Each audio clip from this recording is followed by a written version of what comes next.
they oppose the crown prince of Saudi Arabia. He is trying to go back into Islam, into the beginning, where the first day Muhammad he died, almost most of the Muslims, they became apostate. So uh,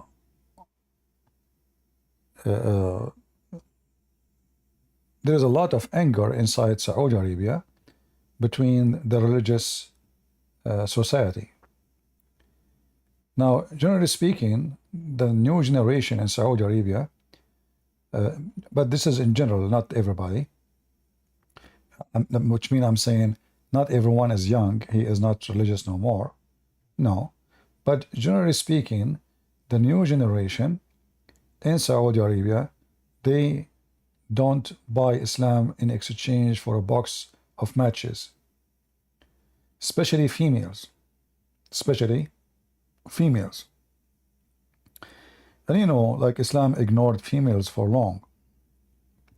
And Islam always put the females in the box and consider them as nothing but, you know, a piece of furniture in the house.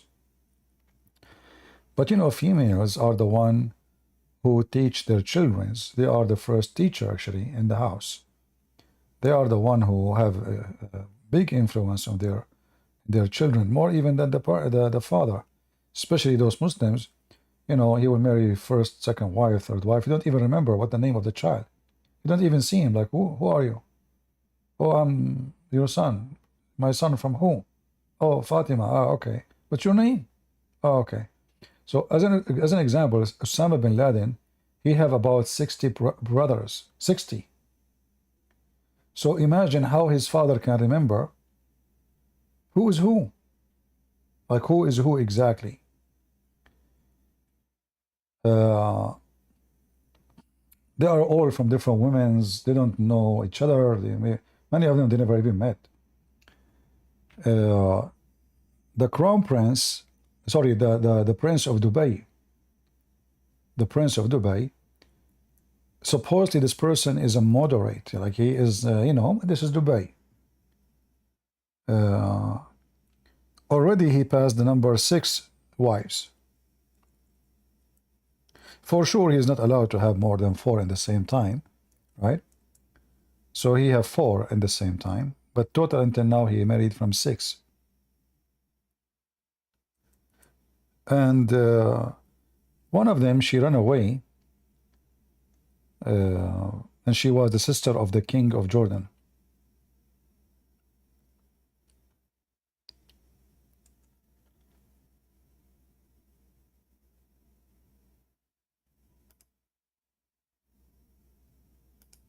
The prince of Qatar, he have, let me just to be sure, I think he have now 3 wives.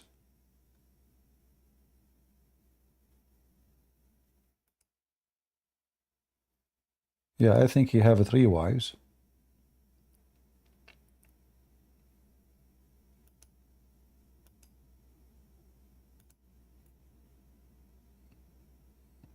I'm trying to find a website to show you, but all of them, they have, you know, advertising. I don't want advertising websites.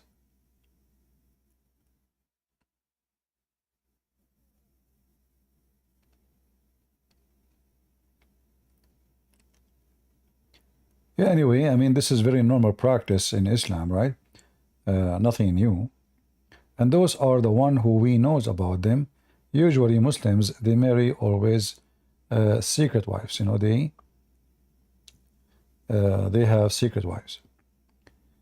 Going back to our topic.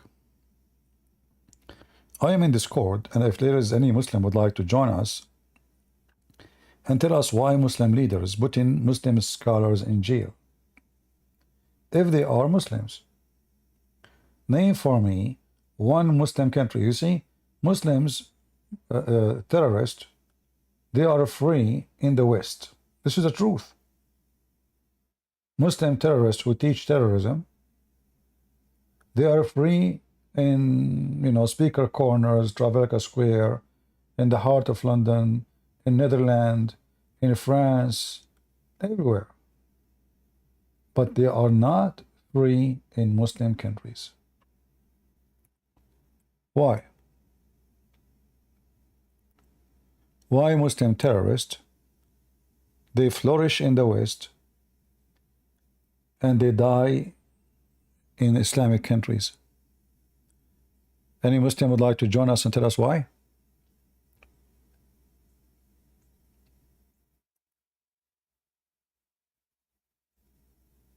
Any Muhammadan? What is the reason? Look how huge the number. And you know, this is the group here. It just the names, the famous ones. I mean, God knows how many. You know, they assume between 60 to 70,000 prisoner in Saudi Arabia. All of them, they are Islamist. And we don't know. I mean, the numbers, it just, you know, we don't know really how. I mean, maybe more, maybe less. We don't know. I mean, sometimes, you know, those Arab, they lie about each other just to give you a bad name. So it can be more, it can be less. However, it's not a secret that all those who they are Islamist, they are under the watch of the Secret Service in Saudi Arabia or any Islamic regime. All speeches in the mosque, every mosque in Saudi Arabia, there is secret police attend the speech. We are talking about like big mosque, like not a mosque like, you know, 5, 6 people, you know, because in, you know, Islamic countries, they build mosque every corner, and many of them, they are even empty. You know, I know a sheikh, he built a mosque in Saudi Arabia. Even they build a mosque in the corner of their house. And the reason they do that in the old days, not now, if you build a mosque, you receive about 3,000 riyal. I don't know how, like, that was like $1,000 at that time, almost, for doing nothing. There's nobody. It's just a room from your backyard. You open a door to the street, and you make it as a mosque. When the time for the adhan, he play a recording. You know, he don't even go there, and he get a salary. So it was a business. Everybody open a mosque in his house. Everybody. You know, you make a room in the corner of your in your yard, have a door separated from your house, so people they can get in, and you get salary from the government. The salary is not supposedly for you. It's called to take care, like it's a money to take care of the mosque, the house of Allah. So he buy, like, you know, he takes, he told me even he did not buy rags. He told me that he took the rags from his old living room and he bought a new rags, put it in the living room, and he put the old rags in the mosque. And he have a recording machine. Sometimes he is the one who click in it. Sometimes it is his wife or his son. So like when the time is up to pray, he hit the bomb and the speaker start Allahu Akbar, Allahu Akbar. And then he collect the money. So religion is a big business in Saudi Arabia, and that means there's a lot of people, they make money from it. So if this crown prince is cutting the support for the religious business, you know, that will make those people angry. All those names you see, they have big villas. Like the third one in the left, if I showed you his villa, you will not believe it. We have somebody with a strange name. He must be from Senegal. Your mother got to be a fucking whore to like you, run like a mother. Even the names, I know. You know. Do you know how I know that he's not he's from Senegal? This guy is the biggest donkey ever. He can't even make a name correctly in Arabic.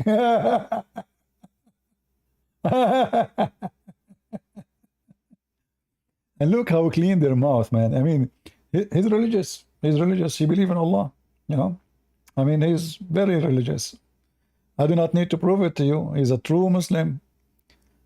Yeah, faith is come back like his mother. You know, you talk about the mother. If your mother, she was not really a trashy woman, you will not be speaking like this, because why you are bringing insult to your mother? I mean, can't you, like, okay, insult, why you are a mother, you know? Trash, this is the garbage of Islam. They cannot talk to somebody without even saying very filthy language. In the same time, this guy, He go on his channel. He is dressed white. Allahu Akbar. Assalamu alaikum wa rahmatullahi wa barakatuh. So they play decency, but this is the most corrupt, filthy society. In Yemen, they force children to wear a chastity belt. And when I'm talking children, I'm not talking about girls. I'm talking about boys, because they target boys. So if you have a son in Yemen, you want to go and play in the street, you have to make him wear a chastity belt. You lock it, you keep the key at home. Otherwise, your son will come back and he is being raped. This is what kind of society those people are.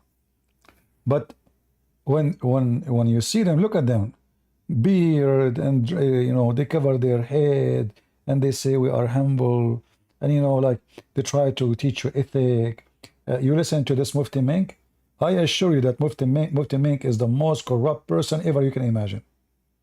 I never saw a Muslim sheikh with beard and he was decent. Never. When I was a kid, I used to go to a house to a kid in my age, and he come to my house. His father is a sheikh. And then I learned that everything he do is nothing but a lie. He have a dot in his forehead. The reason he have it, he have a little rock. He keep hitting his head when he's watching TV, and he is hitting his head with the rock, his forehead. So I asked the kid, I said, why your dad is doing that? He said, because people will know now that he is praying a lot. Said, oh, yeah. So he's watching belly dancing. It's about Ramadan, When we go out in Ramadan, before we leave, we eat cookies, we eat everything in his house. But when we leave, he say, hold on. He go to the kitchen. I never saw such a thing before. And he put a lot of salt on his lips. I said, what are you doing? He could not answer because he cannot move his lips. He moved his hand like, don't talk now. So after he waited for a few minutes, then he took all the salt from his lips. I said, what you did? Why you did that? You look funny. And you look stupid with the salt on your lips. He said, this is what my dad taught us. So nobody will know that we are eating in Ramadan. So what they do before they leave the house, all of them, they put salt in their hand, and then they wet first. They wet their lips with their tongue, and then they put their lips on the salt, and then they don't move their lips for some time until the salt suck all the water in your lips, and that will make it look dry, like you did not really have water for long. So I learned about them firsthand how hypocrite they are. Very, very hypocrite, awkward, backward society.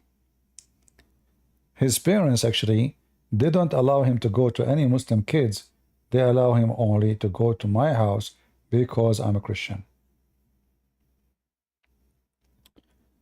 I remember his mother, she asked me, are you Christian? I said, yes. She said, okay, how many books you have in the... Because she was afraid her son, he told me to say that I'm a Christian. They don't trust anybody. So she was examining me if I am a Christian. She started asking me, where are you from, your parents, etc. And then when this is confirmed, then she allowed her son to go to my house. Maybe Ultimate Fort is coming back. We can use him from time to time. No, this is not. Okay. This is not an Ultimate Fort. Hello. Hello, CP. So I'm not a Muslim, but I have a question. So basically, Muslims claim that Psalms 91 is talking about Jesus being resurrected. How is it true, or how can we refute this argument? They claim what? That Psalms 91 is saying that Jesus got saved by the angels and got not crucified. Psalms. Yeah, 91. And Psalms is about Jesus, speaking about Jesus in that verse. Yeah, it's saying that he will no harm will will be close to him. He will be saved from all danger. Okay. The Muslim is saying that that Jesus got saved and got not crucified. Read for us what it says there, as long as we don't have Muslims. Okay, I'm gonna read. I might just read everything so we don't take anything out of context. So, Psalms 91. He that dwelleth in the secret place of the Most High shall be abide under the shadow of the Almighty. I will say of the Lord, He is my refuge and my fortress, my God, in Him will I trust. Surely He shall deliver thee from the snare of the fowler, and from the noisome pestilence. He shall cover thee with His feathers, and under His wings shall thou trust. His truth shall be thee shield and buckler. Thou shalt not be afraid for the terror by night, nor for the arrow that fleeth by day, nor for the pestilence that walketh in the darkness, nor for the destruction that wasteth at noonday. 1,000 shall fall at thy side, and 10,000 at the right hand, but it shall not come nigh thee. Only with thy eyes shalt thou behold and see the reward of the wicked, because thou hast made the Lord, which is my refuge, even the Most High, the habitation. There shall no evil befall thee, neither shall any plague come nigh thy dwelling, for He shall give His angels charge over thee to keep thee in all thy ways. They shall bear thee up in their hands, and lest thou dash thy foot against a stone. Thou shalt tread upon a lion, and adder, the young lion, and the dragon shalt thou trample under the feet, because He has set His love upon me. Therefore I deliver him. I will set him on high, because he hath known my name. He shall call upon me, and I will answer him. I will be with him in trouble, and I will deliver him and honor him. With long life will I satisfy him and show him my salvation. All right. So now, first of all, what that sound? Is that from your side? Is that your Which phone? one? I don't know, your phone? No, I don't. Oh, okay. Nothing. Okay, it's maybe my PC is pretty kind of loud, so this could be the reason. Okay. Yeah. First of all, I find that the Muslims, they are very funny when they speak about a book they themselves they don't have. Same time, do they approve that this is about Jesus? The Muslims? Yes. I mean, they say so they agree that this is about Jesus? This is what they say? Yeah. All right. Yeah, this is what they're saying. Okay. If we read it from verse number 1, can you read for me verse number 1 and 2 and 3? He that dwelleth in the secret place of the Most High shall abide under the shadow of the Almighty. I will say of the Lord, He is my refuge, my fortress, my God, in Him will I trust. Surely He shall deliver thee from the snare of the fowler and from the noisome pestilence. Okay, let us stop here. Who you think is talking here? Who is going to save whom? And who is calling who God? I mean, somebody's calling somebody God, so it could be. No, first of all, this is the book. This is the book of who? I mean, this is of David, right? Who received the Psalms. Sorry? Isn't the Psalms David received the Psalms? Yeah, but I'm saying, who is the one who's talking? Okay? The one is talking about he will be saved, or somebody else will be saved? It's more like talking about someone that should trust in the Lord. No, when he said, "You are my God," I depend on you. You are my God. You are my refuge, my protection, etc. And then, where is Jesus in the story? I mean, you can really see it. I guess the only thing from what I could kind of guess, it's only from from 10 to 15. That's what the Muslims use. My friend, when the Muslim they speak, when they speak about something, either they have a proof of what they say, or what they are saying, it does not make any sense. So where it says that Jesus will be saved, where it says he will not be crucified, where it's even mentioned the name of Jesus. Mm-hmm. I mean, it's not mentioned, and then there's like the part where they mention Matthew 4:6, where Shaitan where Satan is quoting the same thing to Jesus. Just a moment, like Matthew 4:6. Okay. Then they go to this place and they say, should I read it? Go ahead. And said unto him, if thou be the Son of God, cast thyself down, for it is written, he shall give his angels charge concerning thee, and in their hands they shall bear thee up, lest at any time thou dash thy foot against a stone. Yeah, but they have nothing to do. It's still nothing, you know. I mean, this is it's saying the same thing. No, it doesn't say the same thing. You know, when Jesus he refusing, and like when Jesus even he quote from the Old Testament, when he said to Satan, like it says, "Don't try your Lord your God." He is giving him the answer. This is not quoting the story. You shall not test. This is, you know, like when Jesus says to the person who said to him, "You're good," he said, "Why you call me good? Don't you know that only God is good?" Right? So are we going to go and take it from certain area and say this verse is about Jesus? No, it's mentioned in the Bible many times that only God is good and all men are sinners. So I can make a story from nothing. Right. However, when the Muslim they say that this one is about Jesus, if you read the last verses here, verse number 16, it says he will live long, right?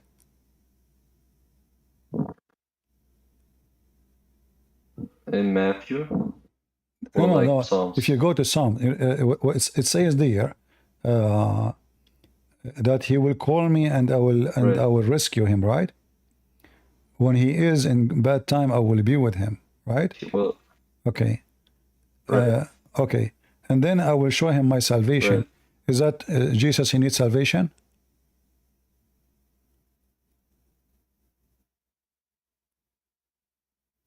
I mean, this wouldn't really make sense, to be honest.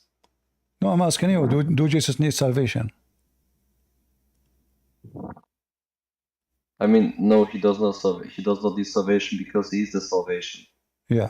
And then it says in verse number 2, you are my God and you are my refugee. You know, is that Jesus the one we know? You know, and then it says he will save you from the calamity. But Jesus said clearly that he is, nobody can take me down, I'll lead on myself. Everything here, I mean, the Muslim, they can make, you know, make a story about it. For me, I say this is a very simple story. It's a supplication to God, as the same all the book of Psalm. It's about, you know, like speaking of Jerusalem, speaking about wisdom of God, speaking about even betraying, you know. So when the Muslim they want, suddenly they become expert in the Old Testament. But here there's very important issue. If you remember, just you know, just 2 days ago, we spoke about Muhammad and how Muhammad was killed by poison, right? It's kind of... What? Sorry? Sorry, it's kind of lagging. Can you what? I'm sorry, it's kind of lagging, so I can't really understand you, but I'm saying we spoke before about Muhammad, how he was killed by poison, right? Yeah, I'm just... I don't know, your voice is coming in and out.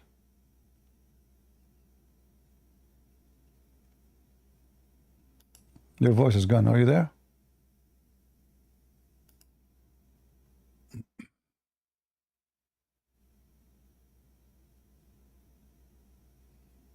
We lost the guy. Do you guys hear me? Is it from my side only or what? No, it's okay. You know, I see it's pretty like fix your internet and you can come back. Okay, but you know the Muslim, they can say whatever they want. I mean, I'm looking at it. There's nothing about Jesus. Okay, no problem then. You know, Yeah, and yeah. even if somebody want to say that this is about Jesus, even if he's a Christian, want to say this about Jesus, we can make anything then about Jesus. But for me, I don't see really anything there about Jesus. This is a normal prayer, normal supplication, and you know we know that this is a book, is a poetry, is a song, is a you know is meditation, so they can say whatever they want. Same time, if this is about Jesus, then all the Quran is a lie. Why? Because David, if he mentioned that Jesus, I mean, if David is mentioning Jesus, and who is Jesus for David, then we need to remember that David himself is a king. And David, when he speak about Jesus, he will not speak of him as someone higher than him. The Muslim, they consider David as a prophet, right? Right. All right. So in order the Muslim to believe in this about Jesus, then they have to accept all the description about God there. So do the Muslim believe, or that the meditation, it says that you have wings. Do the Muslim believe God have wings? Is that really a description of God? No, they don't believe that. Okay, what we you know, but here even here, so. it's just a meditation about God. God is not a bird, and God is not an angel, and so this is a meditation. God, you know, about God, what God can do. I seek refuge by you, you know, in the hard time when we are in difficulty. I depend on you. You will rescue me. We know that David himself, he went through very hard time. However, maybe somebody will come and say, oh no, this is about Jesus. But for me, I don't see anything about Jesus there. If you can see me, if you can show me something where it mentioned Jesus, you know, I'm listening. Do you see anywhere it mentioned that?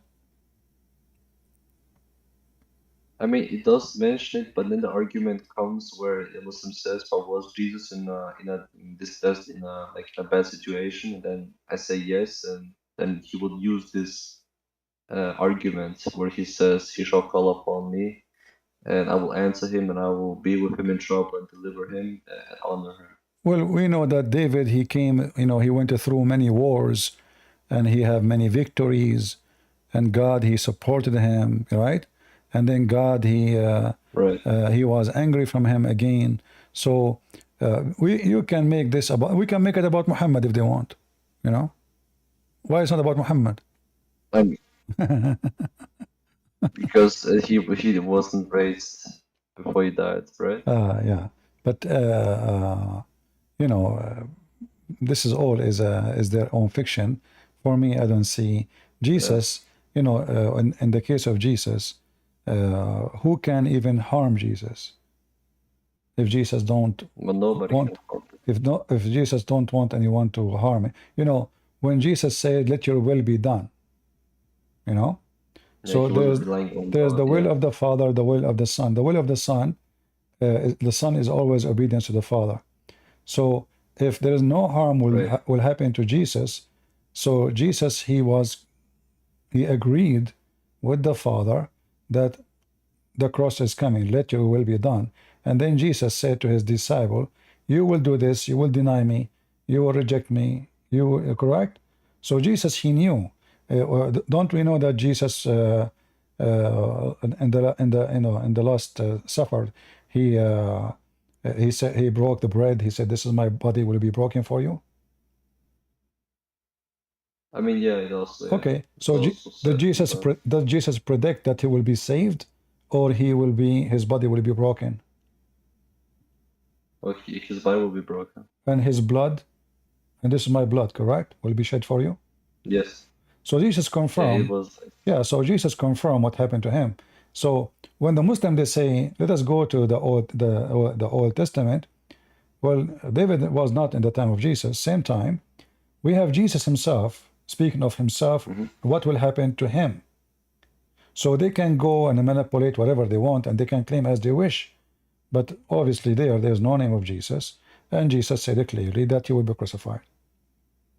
When he spoke about his bloodshed. He spoke about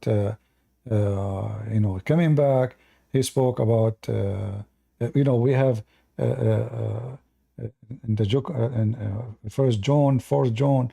When John he said we saw him and we saw his wounds, right? So they even after resurrection they saw him. So the Muslim he can just desperate trying to find something to say Jesus was not crucified. But guess what? If the Muslim they will say Jesus never been crucified, that even the Christian, if this is a truth, that will make the Christian believe more than Jesus is a powerful God, more than just Jesus is crucified. I mean, you Muslims are trying to make us believe that Jesus is God or Jesus is not. Because if the Muslim idea is that yesterday we have a Muslim who was saying nobody can kill God. Well, if this is what make you believe that nobody can kill God, that will make Jesus God. Well, based on this, Jesus is God, because nobody can kill God. So the idea of killing God is their foolishness, because simply Jesus exists, the Messiah exists before his birth from Mary, before Abraham I am. So the crucifixion of Jesus was the crucifixion of Jesus, the person who is born in the flesh from Mary. Otherwise, God, nobody can kill God. This is why the Bible says the Messiah was alive by the Spirit when he was crucified, alive by the Spirit. So he is still alive by the Spirit, for our God is a Spirit too. Their God is not.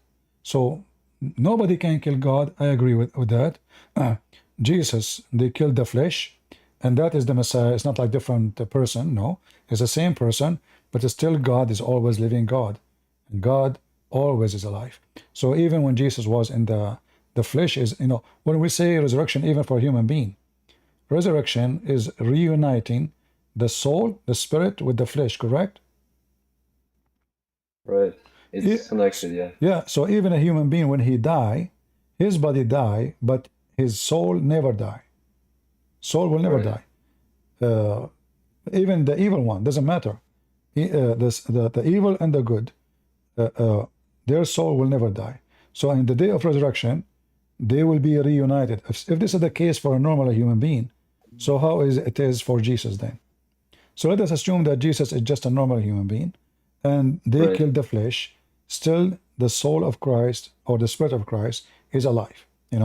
So if that can happen to a human being, how about Jesus? So the Muslims are so desperate. Even the Muslim, they believe that when he go to the grave, he's alive. The angels will come to him and they will ask him 3 questions. Correct? Yeah. So are you saved from death now? Because you are dead and you are talking. Are you dead or you're alive? I mean, you're alive. Obviously, you're alive. So even their death is a fiction. Muhammad said to them, "Pray on me every Friday, for your prayer will be submitted to me." They said, "How we will do that, and your body will be decay?" He said, "We, the Prophet, our body will never decay." And here you see how stupid this issue is, because if his body decay or not, are you dead or not? Let us say your body did not decay. Right. But are you still alive? I mean, that's not really possible, like, for your body to decay. So I can't. I mean, you're dead, I guess. If you're not moving, if you just can't move, basically. Yeah. You see, I'm just trying to compare when the Muslim they speak about being saved. What being saved mean exactly? As you see here, Muhammad is in the grave, and the prayer of the Muslims will brought to him, and he will see it, he will read it. So are you really dead? So what is dead in Islam? It's very confusing religion. They don't even know. Like, who is a Muslim can give me definition of death? No Muslim can give us definition, because they are dead and angels come to them and speaking to them and ask them 3 questions. And then the angels will hit you with the hammer. if you don't give the correct answer. So are you dead? Because if you are dead, then the hammer mean nothing. I mean, what, like, do we feel pain when we are dead? Obviously, in Islam, when you are dead, you feel pain. Nothing happened, nothing changed. You are still, I mean, you have all your sensation because they are asking you, you are conscious, and you are answering questions. They show you even the picture of Muhammad. That means your eyes is functioning. So what is death in Islam? Nobody knows. It's just a stupid religion. So because they are desperate, trying to find, same time, when the Quran speak about Jesus' crucifixion, does the Quran says that Allah made it appear to them? Yeah, it says it was made to appear so. All right. So did the when they spoke about the Old Testament, does that says that I will make someone look like him? I mean, does not say that. All right. It's clear. How come they did not mention the trick of Allah? So is it how Allah will save him, the Messiah? Here he will raise him up to him. Yeah, but here the verse is so clear that the one was on the cross, he looked exactly like Jesus. So nobody was saved. Because if the Jews, they capture someone look exactly like Jesus, he have the voice of Jesus, the eyes of Jesus, even his mother was there, and nobody noticed, that means this is 100% Jesus. Remember, Jesus is a very public figure. He's not a person who nobody knows. So you cannot replace him. You know, it's not like somebody, he converted to Christianity yesterday, not many people, they knew about it. We can replace him, let the other one run, etc. Same time, this is against the ethic of Jesus, because there's no way the Messiah, he will run and he will deceive his own people. Because if the people, they believe that he was crucified, shouldn't the Messiah come back and tell them, this is what happened? Well, yeah. I am not crucified. But what we have is the first-hand witnesses, the disciples. They saw the Messiah after the crucifixion, and even he showed them his wounds, right?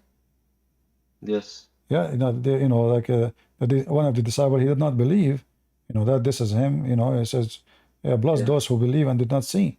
So we have tons of stories about Jesus coming back from death, the empty tomb appearing for them. Thousands of people saw Jesus after. Even the guy, what's his name? The Muslim, they brought him to attack Jesus. Burat, what's his name? I don't know. Not too sure.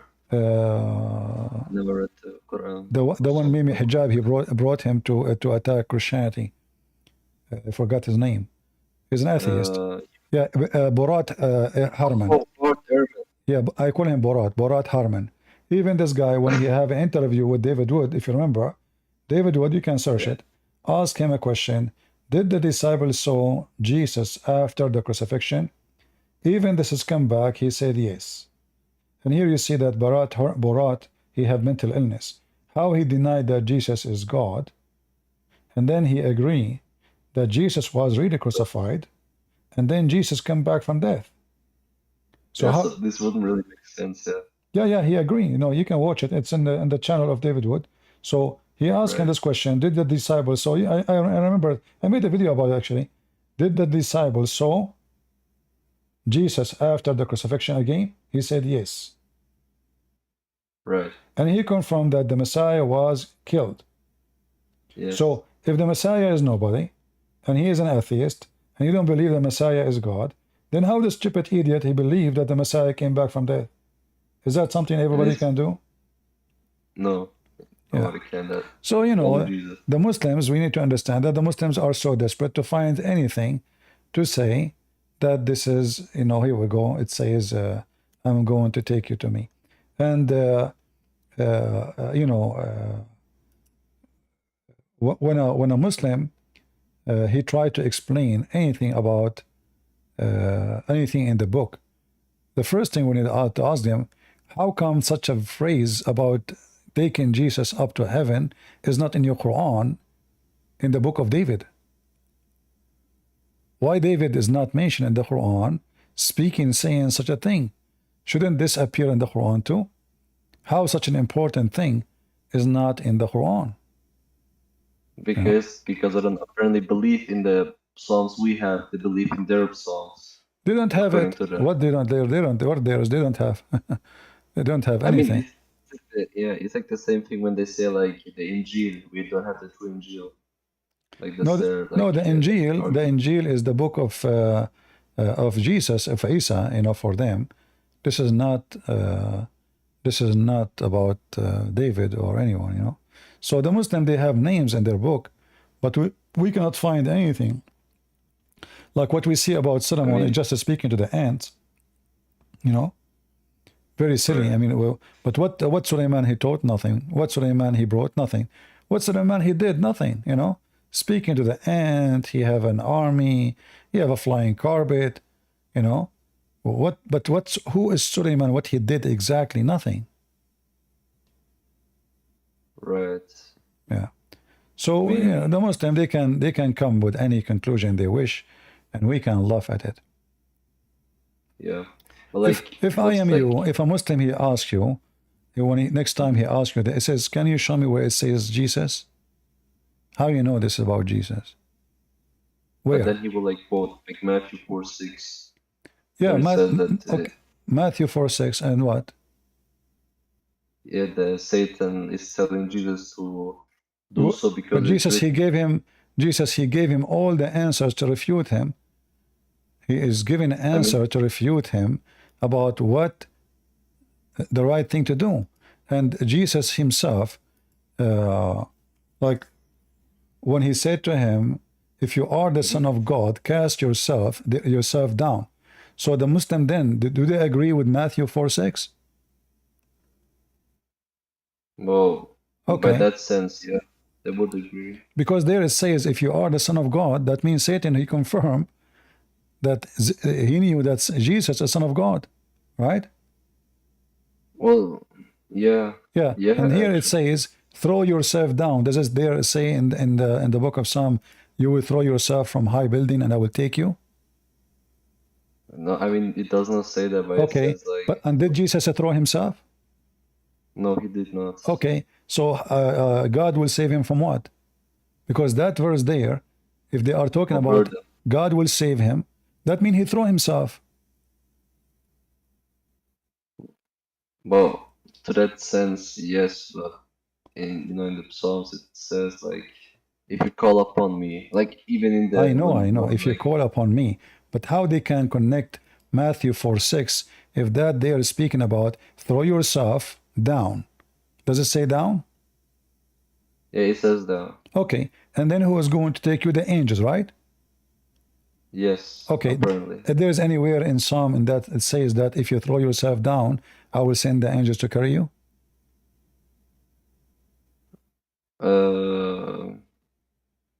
Wait, hold on.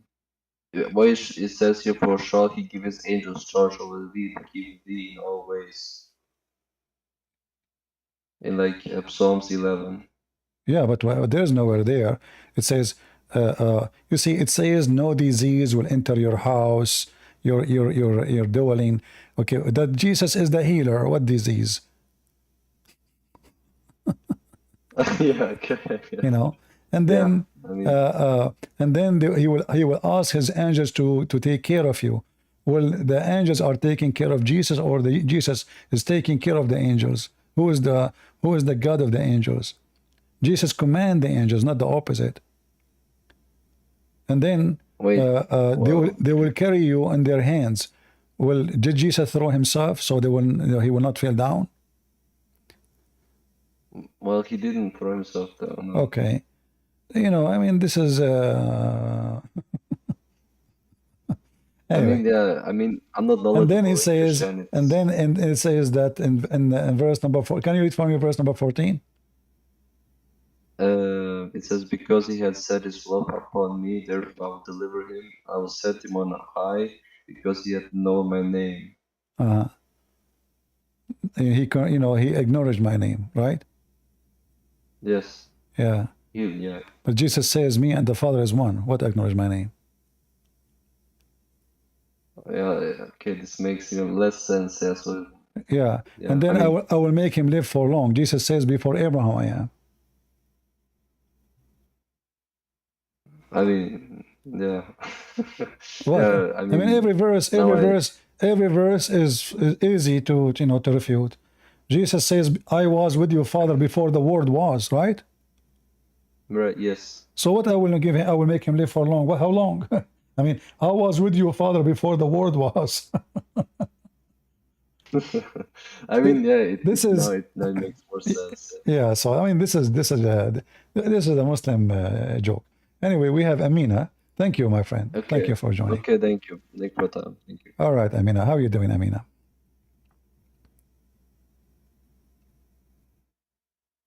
Are you there, Amina? Hello. How are you doing? Good, good. I don't know if you remember me.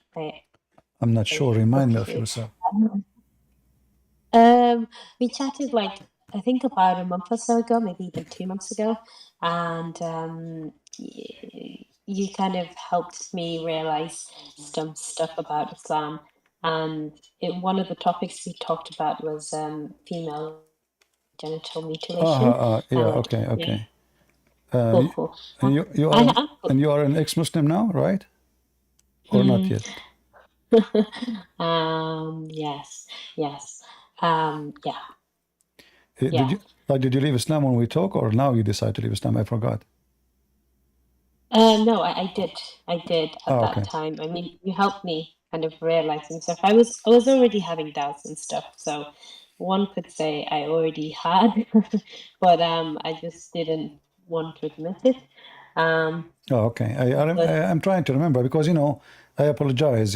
There's I mean, if I that's tell you okay. how many Amina they spoke to me, God knows. How Maybe many I shouldn't have Amina, even how many said anything. Fatima, how many Aisha. I know. I shouldn't have said anything. I should have just allowed it. Yeah. But anyways, I have some questions for you, more specifically because I was telling you I was reading the Bible, and I have some questions regarding like uh, Jesus, the Old Testament, the New Testament, and also some questions relating to Islam as well. One of the questions that I just wanted to ask, and I don't want to go on for too long, but one question that I had was, Jesus says that he does not know the hour, but like the belief is that he is God, so how come he doesn't know the hour except the Father? Yeah. Did you read the chapter speaking of that issue? Yeah. I've read all of the Gospels now. I'm on the Book of Acts Okay. actually. But So but yeah, but I want you, when somebody says something to me, do I read the whole chapter or read a verse only? no, you should read the whole chapter, obviously. Okay, but this is my question. Did you read the whole chapter? Yeah, I Okay, did. Yeah, but does it sound that Jesus he knew everything about the hour in the same chapter?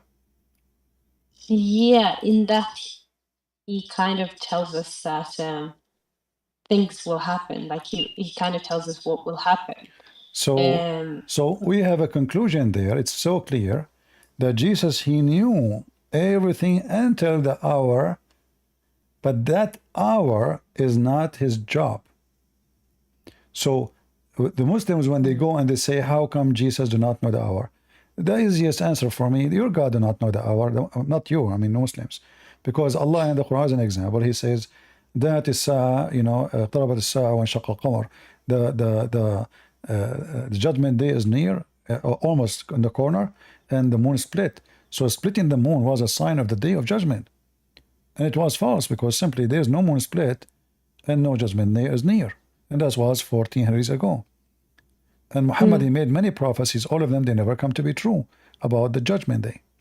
So if we go there, if we go to Mark 13, you will see that the Messiah, he said it clearly, these things will happen. Nation will go against nation. Many shall come in my name, saying, I am he, and they shall lead many astray. And when you shall hear of wars and rumors of wars, but be not troubled. These things must need to come and to pass. Let me open the verse just because I don't want to forget.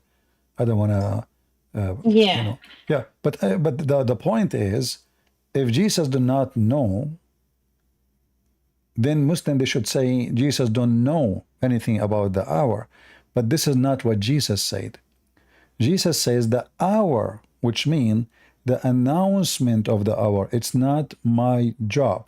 You see, we as a Christian, we believe in God the Father, God the Son, God the Holy Spirit. So the Son, he have a job, and his job is to be the judge over the flesh. You know, you are a lady, Amina, and in the tradition in the Middle East, if somebody wanna go and ask for your hand, who is they are going to talk to who? Yeah, my father. Why you call him father? My dad. Yeah, but why you call him father? Because he helped make me. So Yeah, he's but my dad. but you just said now that authority to announce to my father. Why you gave him the authority? Because he's my dad. Exactly. So he is your dad. Jesus always says, everything I have is given to me from my Father. It's not the opposite. Jesus never said, everything the Father have is given to me from me to him. So Jesus confirmed that the authority and the respect is going to be for the Father to announce the day of judgment. But I am the judge who will judge over the flesh. So the Muslims, they read the holy chapter, they don't notice that Jesus said, my Father, in the same verse. But they notice that Jesus says, only the Father know the hour. You see the hypocrisy? Because either you accept what the chapter is saying, or you reject it. So if you accept the chapter, will Jesus clear announce there, who is he? And Jesus warned us about false prophet and false teachers. And Muhammad in that chapter cannot be, because Jesus made it clear that nobody after me. All of those are false. The only one who will come is going to be the one who speak in my name. I am the one who sent them. Then if you read what Jesus says as an example, he says, but in those days, in verse number 24, the tribulation, and the sun shall be darkened, and the moon shall not give her light. You will see that this is what Muhammad took and put it in the Quran. And the star will be failing from heaven. This is Muhammad took it and put it in the Quran. And the power that are in heaven shall be shaken, and this is what Muhammad put in the Quran.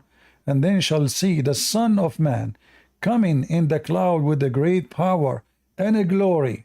Okay, the Muslims, they noticed that Jesus do not know the hour, but they did not notice that Jesus is coming with his glory above the cloud. And then shall he send forth the angels, his angels. The Messiah is going to command the angels. And shall gather together his elect. His elect. Who is the one who is electing, Amina? Jesus. Jesus. So now which one is more important? The one who come above the cloud and he elect his people and he is the savior, or just the sentence where he says only the Father? In fact, both they complete each other, because the Father announced the hour, the Son do the hour. Okay. So when the Messiah said that, first of all, you will notice in Christianity, because you don't believe in a destiny. Yeah, I was gonna ask about that, because I feel like it in many ways it kind of does. Like I feel like no. You see, actually, this chapter here will show you there's no destiny. Why? Because the hour is not preset. No, but I do feel like like there are certain verses that I cannot remember where I've read it, but I know that it says like not I will guide who I will, but like almost to that effect of, like saying, I cannot quote No. it right now. If you go, if you check carefully, you will see that God, he he is not saying he will guide who he will only. He is saying he guide those who they already following him, which mean he will give them guidance to keep in the correct direction. This is not about Right. this is not about guiding you and not guiding someone else. No. So like now, I am a Christian, I believe in the Messiah, but still I need guidance. I'm not guided, by myself. I need the guidance of God. Because if I depend on myself, always I can be misled. I can be tempted. There's many things can tempt man, It can't, he can be tempted by women, he can be tempted by money, he can be tempted by jobs, by position, by power, by authority. Always we need guidance of God. So the guidance of God is always necessary. Even God can, like you see the Quran says that Allah is a deceiver. In the Bible, God, he will, it's mentioned even the word deceive there. But deceiving here is not about deceiving you from being guided. No, it's about deceiving you from doing your wrong, which means you will not be able to accomplish it. So let us say God decide to save me, So God will not let your plan work. This is the deception we're talking about. It's not God going to lie to you, no. Okay. God will make you Yeah. think that this is the right, like let us say God will make you think that you are powerful and you are successful. So he will make you, he will let you go. You are deceived already and you are out of his mercy. And this is what happened to us when we are out of his mercy.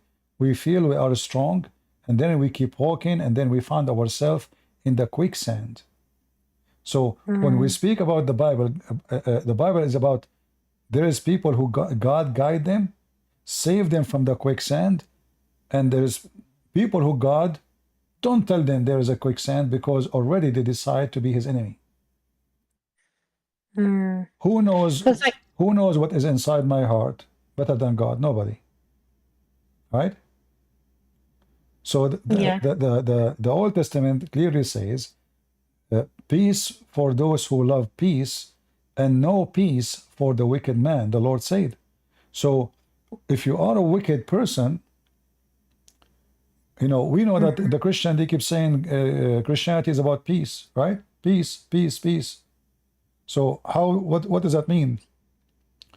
No peace for the wicked man. Does that mean we will make war on him? No.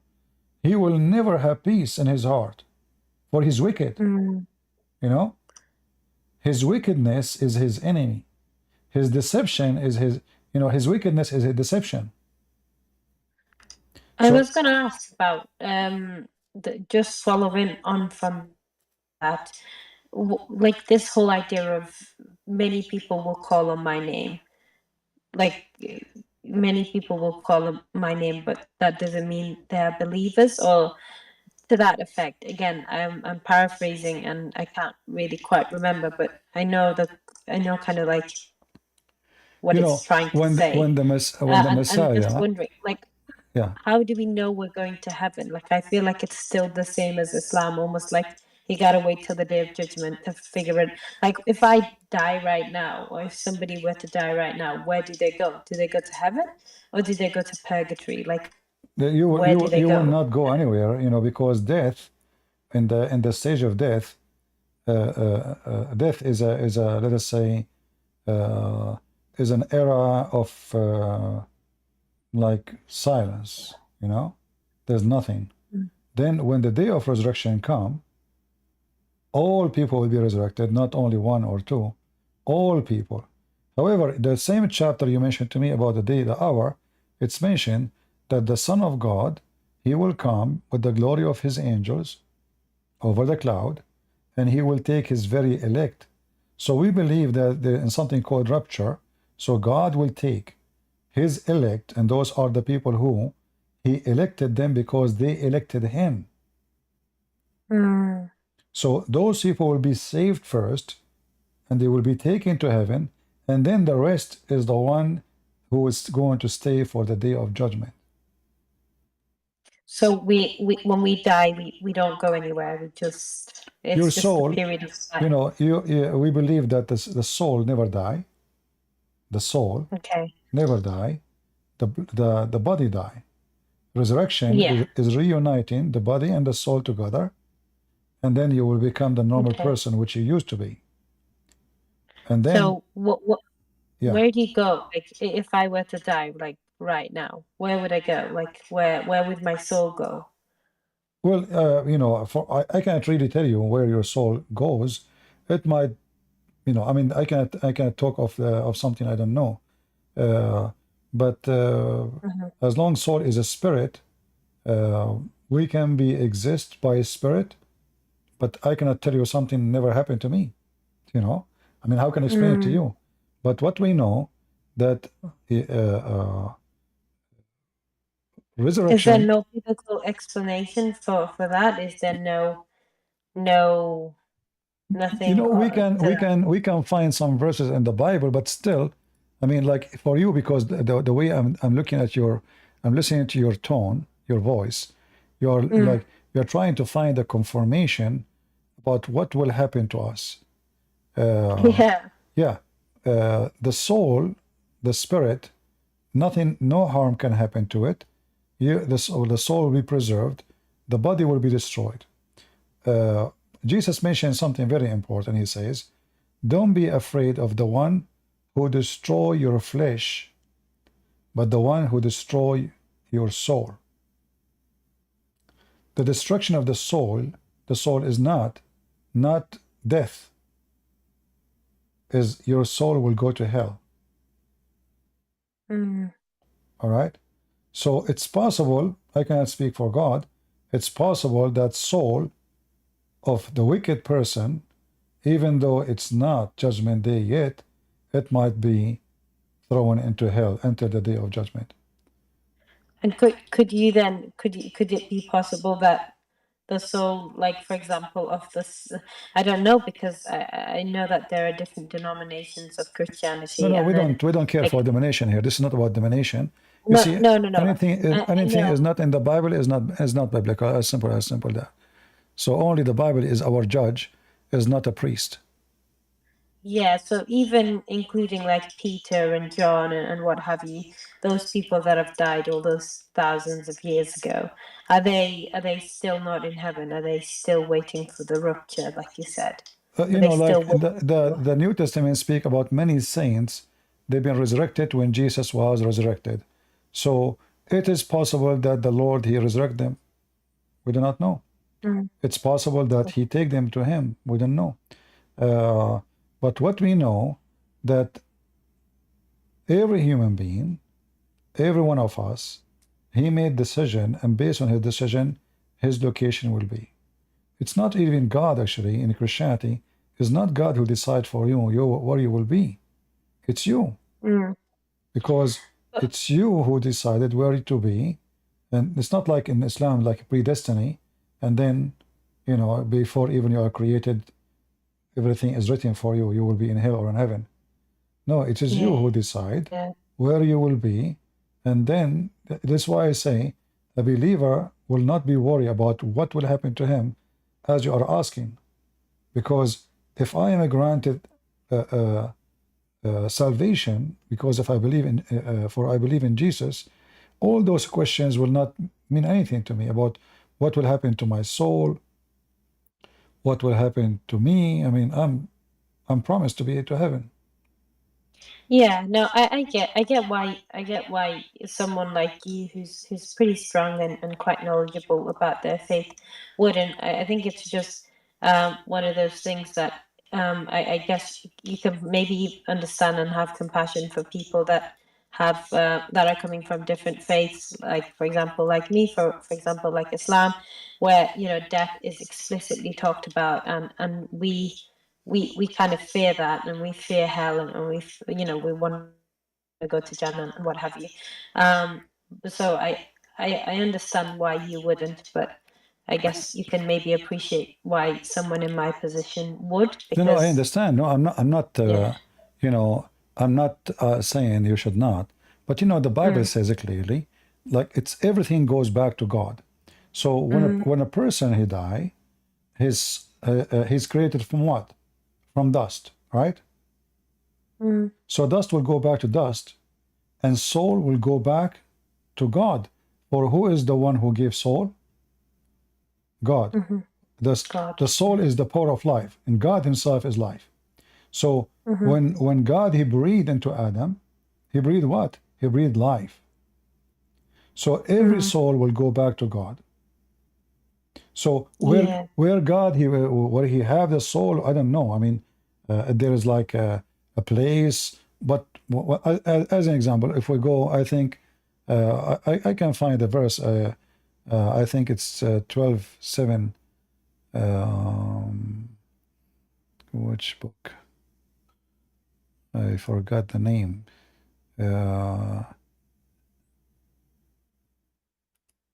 I'm trying. I know the name in Arabic, but I don't know the name in English. You see, this is my problem. You know, like because you know the translation. Yeah, like in Arabic we call it a jamia, which is 12:17, and then the it says the flesh will go to the dust, and the dust. Let me look in English. Yeah, this actually they posted for you in English. I don't even know how to read the name. Sorry. That's okay. Yeah. So they posted the verse for you there. You see it? Yeah. So the body will go to the dust, and the soul will go to God, which is what it came from. You know, but what will happen? What we can confirm. I mean, I don't know what God will do with it until that day, but what we know that the day of resurrection, the Christians, they will give in a new flesh. They will be given its resurrection yet, yes, but when they go to heaven, they will not be in the same nature. They will be like in a way better nature as a human being. This is why Jesus says he and she they will be the same as angels. They ask him about who is going to marry this woman, like she married many husbands before. So who was going to be her husband? He said those who they are saved, he and she, they will be the same as angels. So what we know that those who they are the elect, those who they are saved, they will not have the same nature as we are today. The nature we have today is a nature of needs. We are slaves of our needs. You know, I need to sleep. I need to eat. I need to take a shower. You know, yeah. We are. You know, we have a chain of slavery in our life, and this is why, you know, this is what God said to Adam. You know, when He kicked him out from heaven, that death he will die. You know, the death will happen.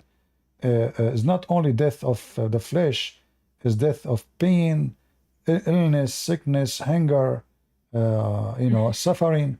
So our life here is not is nothing but a chain of punishment. Yeah. Yeah. I was also going to ask about the idea that when Jesus says, "Not all people who call on my name are." Not everyone says to me, God, God, right? Yes, yeah, Lord, Lord. That and I was just wondering, like that sort of confuses me because I'm like, well, what do you do? Like, how do you then become a Christian? Like, when do you know you're in God's favor? But when do you know you are saved? Because I'm like, well, if it's just the idea of believing in, you know, the triune God and believing that Christ died for your sins, one can accept that. But then if it's like then there is this idea that maybe you're not actually in it, and that You see, confuses me. the idea is very simple actually. What Jesus confirmed in Matthew 7, that if you call me God, God doesn't make you saved. The Muslim they say if you say Shahada, that's it, you are saved. You know, saying Shahada, even if you commit all kind of sin, Allah forgive all sin except shirk. Correct? So even if you are homosexual, whatever. So in Christianity, no. In Christianity, You can call and you can say Shahada as much as you want. You can witness to Jesus, I believe in you, billion times. That does not take you to heaven for a very simple reason. The Lord, He said, we have to connect the dots. The Lord, He says, from their fruits you shall know them. Read the same chapter we are reading from, the same chapter here, where it says, not everyone says to me, God, God, will enter the kingdom of my Father.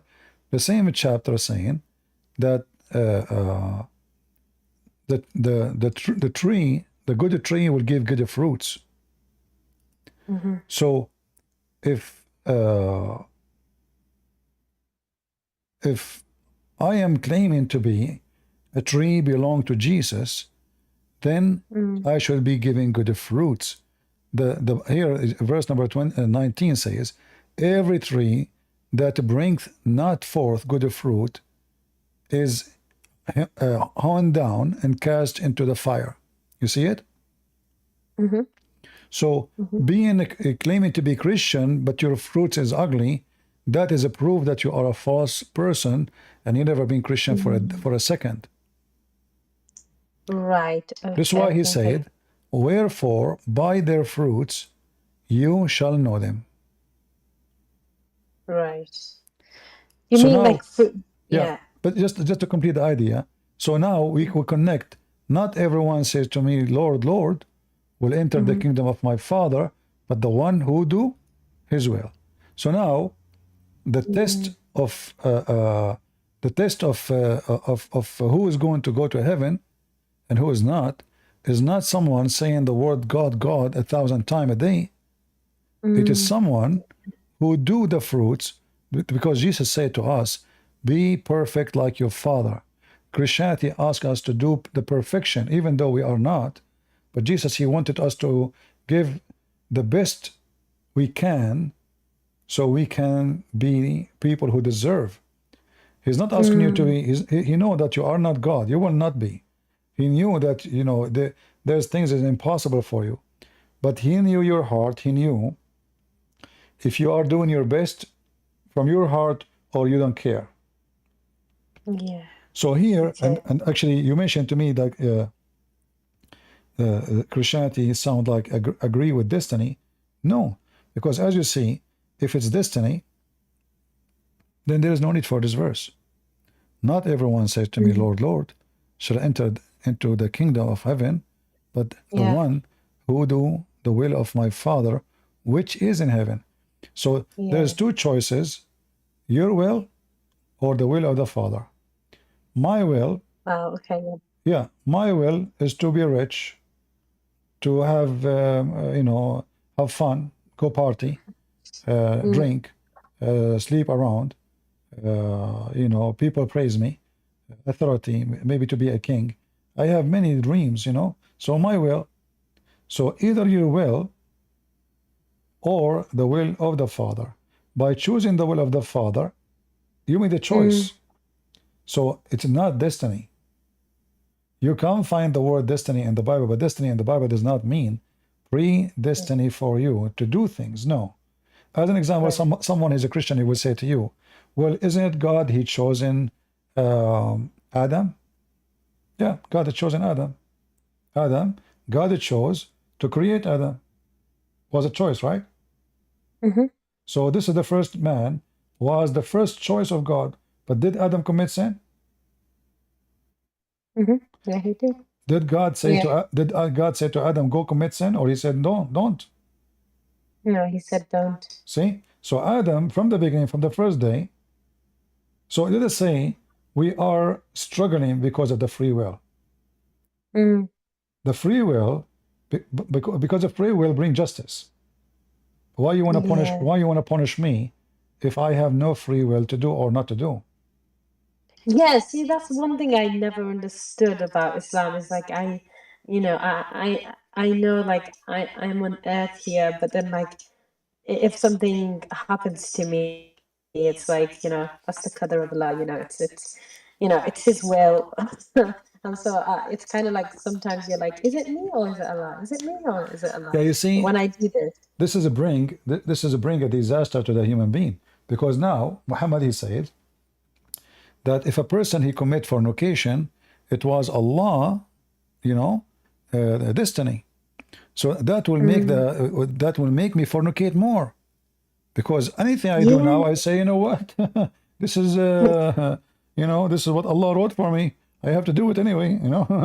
Yeah, when I was in uni, like I had friends that'd be like, oh, you know, that's just Allah's will. It's what's written for you. I could never wrap my Exactly. head around it. So And they were super like Muslim, and they'd be like, you know, it's what's written for you. And I was so confused. I was like, no, it's my fault. They'd be like, oh, you know, it's what's written for you, even who you marry. And it's like, what? That's mad. yeah, But you know, I Amina, went there on. is a video, excuse me, there's a video. I forgot if you know Arabic. No, I don't know No, Arabic. too bad. There's a video. I can find it right now. A woman, she called the sheikh in TV, and she said to him, I'm getting older, and I'm afraid nobody will marry me. You know, in the Middle East, when you get in your 30, you are a grandma. Nobody will marry you, you know? Yeah, I know. Yeah, you will see Frustrating. someone, he's 60, he will go and find someone, she is 12, or, you know? So, she is worried. So he said to her, my daughter, the Prophet says, excuse my language, it's written on every vagina, the name of it is Ephar. Ismu nakihihi. It's written. That's Yeah, I can find the video. Hold on.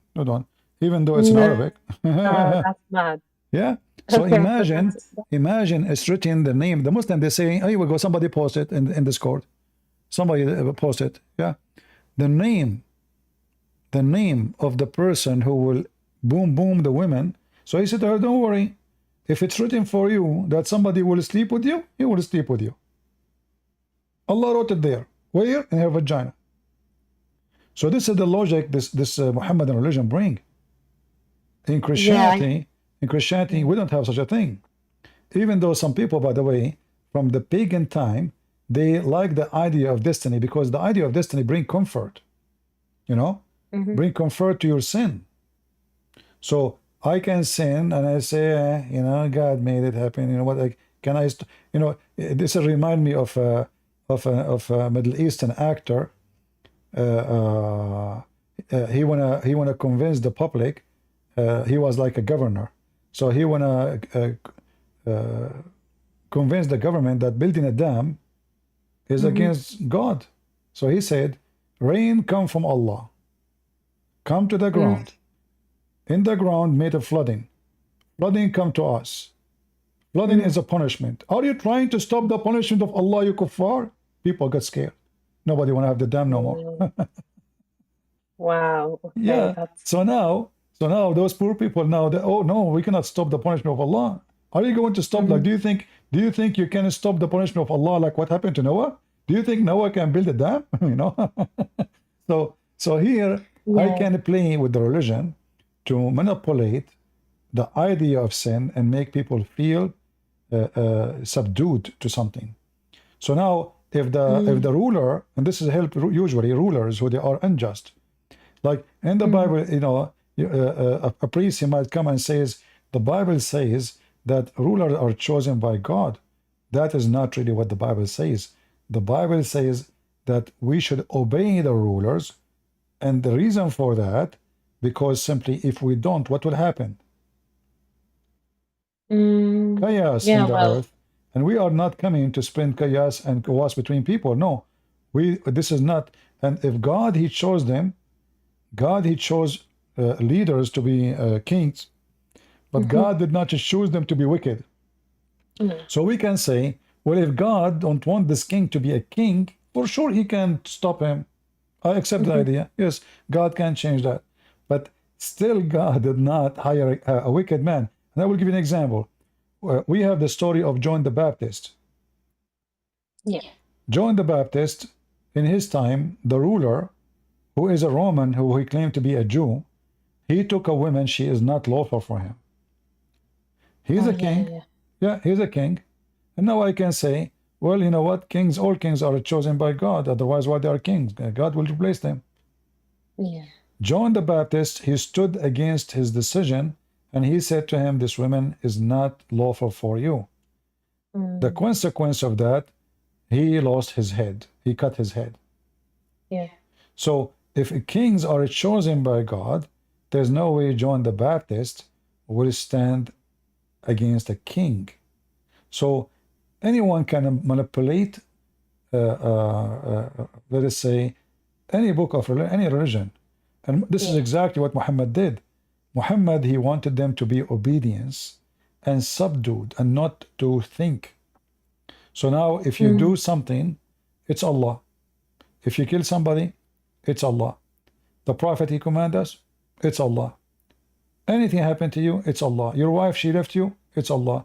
Your husband divorced you, it's Allah. Actually, Allah, I don't know if you know, Allah, he opened a school to teach magic for the purpose of divorce.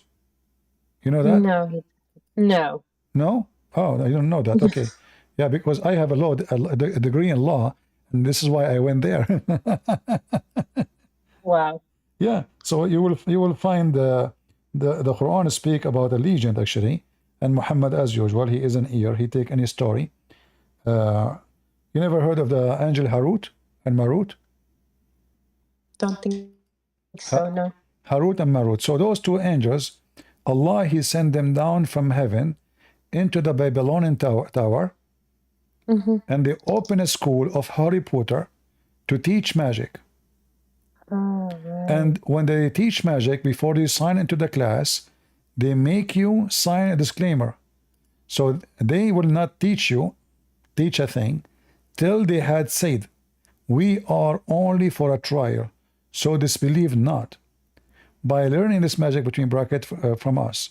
And from these angels, people learned that by which cause separation between the man and the wife. So imagine Allah, he sent two angels to open Harry Potter school to teach magic, and this magic specifically is to cause divorce. That is wild. And here you see how stupid Islam is. While Jesus is speaking about how holy marriage is and what is united by God cannot be separated by man, Muhammad, God, sent in two angels to open a school to teach magic. And what the purpose of this magic? To cause divorce. So what kind of God, why you want to do that? Why, what is what is the benefit of such wisdom? Not much. And now, not any. Yeah, and if this is true, I can make magic for somebody, so he divorced his wife. So now I am making people are victims of my school, which is the school of Allah. I was going to ask in relation to that. I don't know if you know about this, because this is one of the things that confuses me, and it relates to like magic or like healing and stuff in Islam, like Ruqya. I don't know if you've heard of that. Or say again, I lost your voice. You might. I think Ruqya. Huh? Ruqya. Okay, Ruqya. Yeah. I was going to ask, like, it's I don't know, it's not magic, but it is, like exorcism, I guess. And that's one of the things that makes me think, I guess, maybe Islam, there has to be a bit of truth, or maybe there's something there, because people claim to get healed, and and they go to these sheikhs, and they do ruqya on them, and then all of this, no, this is not exorcism, because this is, you saw, ruqya is about magic. We don't believe in magic. Magic does not exist. It's a big fat lie. What we believe, that a person can be possessed by demon. We don't believe in magic. So the Muslims cannot claim any of that. Those are all a scam. They bring a woman, she act like she is sick, etc. Most of people who go to those sheikhs are mentally ill, and sheikhs, they take advantage of them, even have sex with them, take their money. It's a gang. It's a big gang, like in Egypt. Like you go to the sheikh house. Those are the one who do ruqya. Ruqya is like reading something from the Quran, and he write for you in a paper, and he give it to you, and he put it for you, like put it in the soup, or put it under your pillow, or all this kind of stuff, you know, stupid things. So, but when you go there, there's a group of women who claim to be like they are coming like you, a customer, you know, you need help. But they sit next to you and they start asking you questions about what's your problem. And then it's going to be their turn before your turn, because remember, they are there before you. Right? Yeah. They go inside the room to see the sheikh, but in fact, they are working for the sheikh, and they tell him what you told them about your problem. Okay. You go inside, he know everything about you already, you know. You say, oh, don't talk, don't talk, don't talk. You're coming here because your husband, he want to divorce you because you didn't have kids. All right, you know, how you know? MashaAllah. How you know, sheikh? And your name, let me see your first letter, the first letter of your name. Let me see, Latifa, Latifa. Oh my Allah, how you know? I mean, come on. You know everything about you already. So it's a scam. And let me prove it to you that this is a scam. Isn't it Muhammad himself was under black magic for a year, according to Muslims? Yeah. And I also heard about like Ajwa dates. Like recently, like a relative of mine told me to, because they don't know yet, to take Ajwa dates for this thing, for this ailment that I have. It'll cure everything, and it's a part of the Sunnah. And I was thinking, and apparently it helped them, and black seed oil and all of that. And I was like, I don't know. You see, the Prophet himself, if this is going to work, I mean, this is the Prophet. I mean, who is the one who have a power? The Sheikh or a Prophet of God? The Prophet of Allah himself could not fix himself. How's it going? Right? We have a Muslim here. His name is Zachariah. Yeah. How you doing, Zachariah? Good. What your name means? What your name means, Zachariah? What your name It's mean? my real name. I know, but what your name mean? What does it mean? I'm asking you. You know, it's your name. In Hebrew, in Aramaic or something. God remembers something like that. So why this? What? So the Quran say this name. Do Allah knew what this name mean?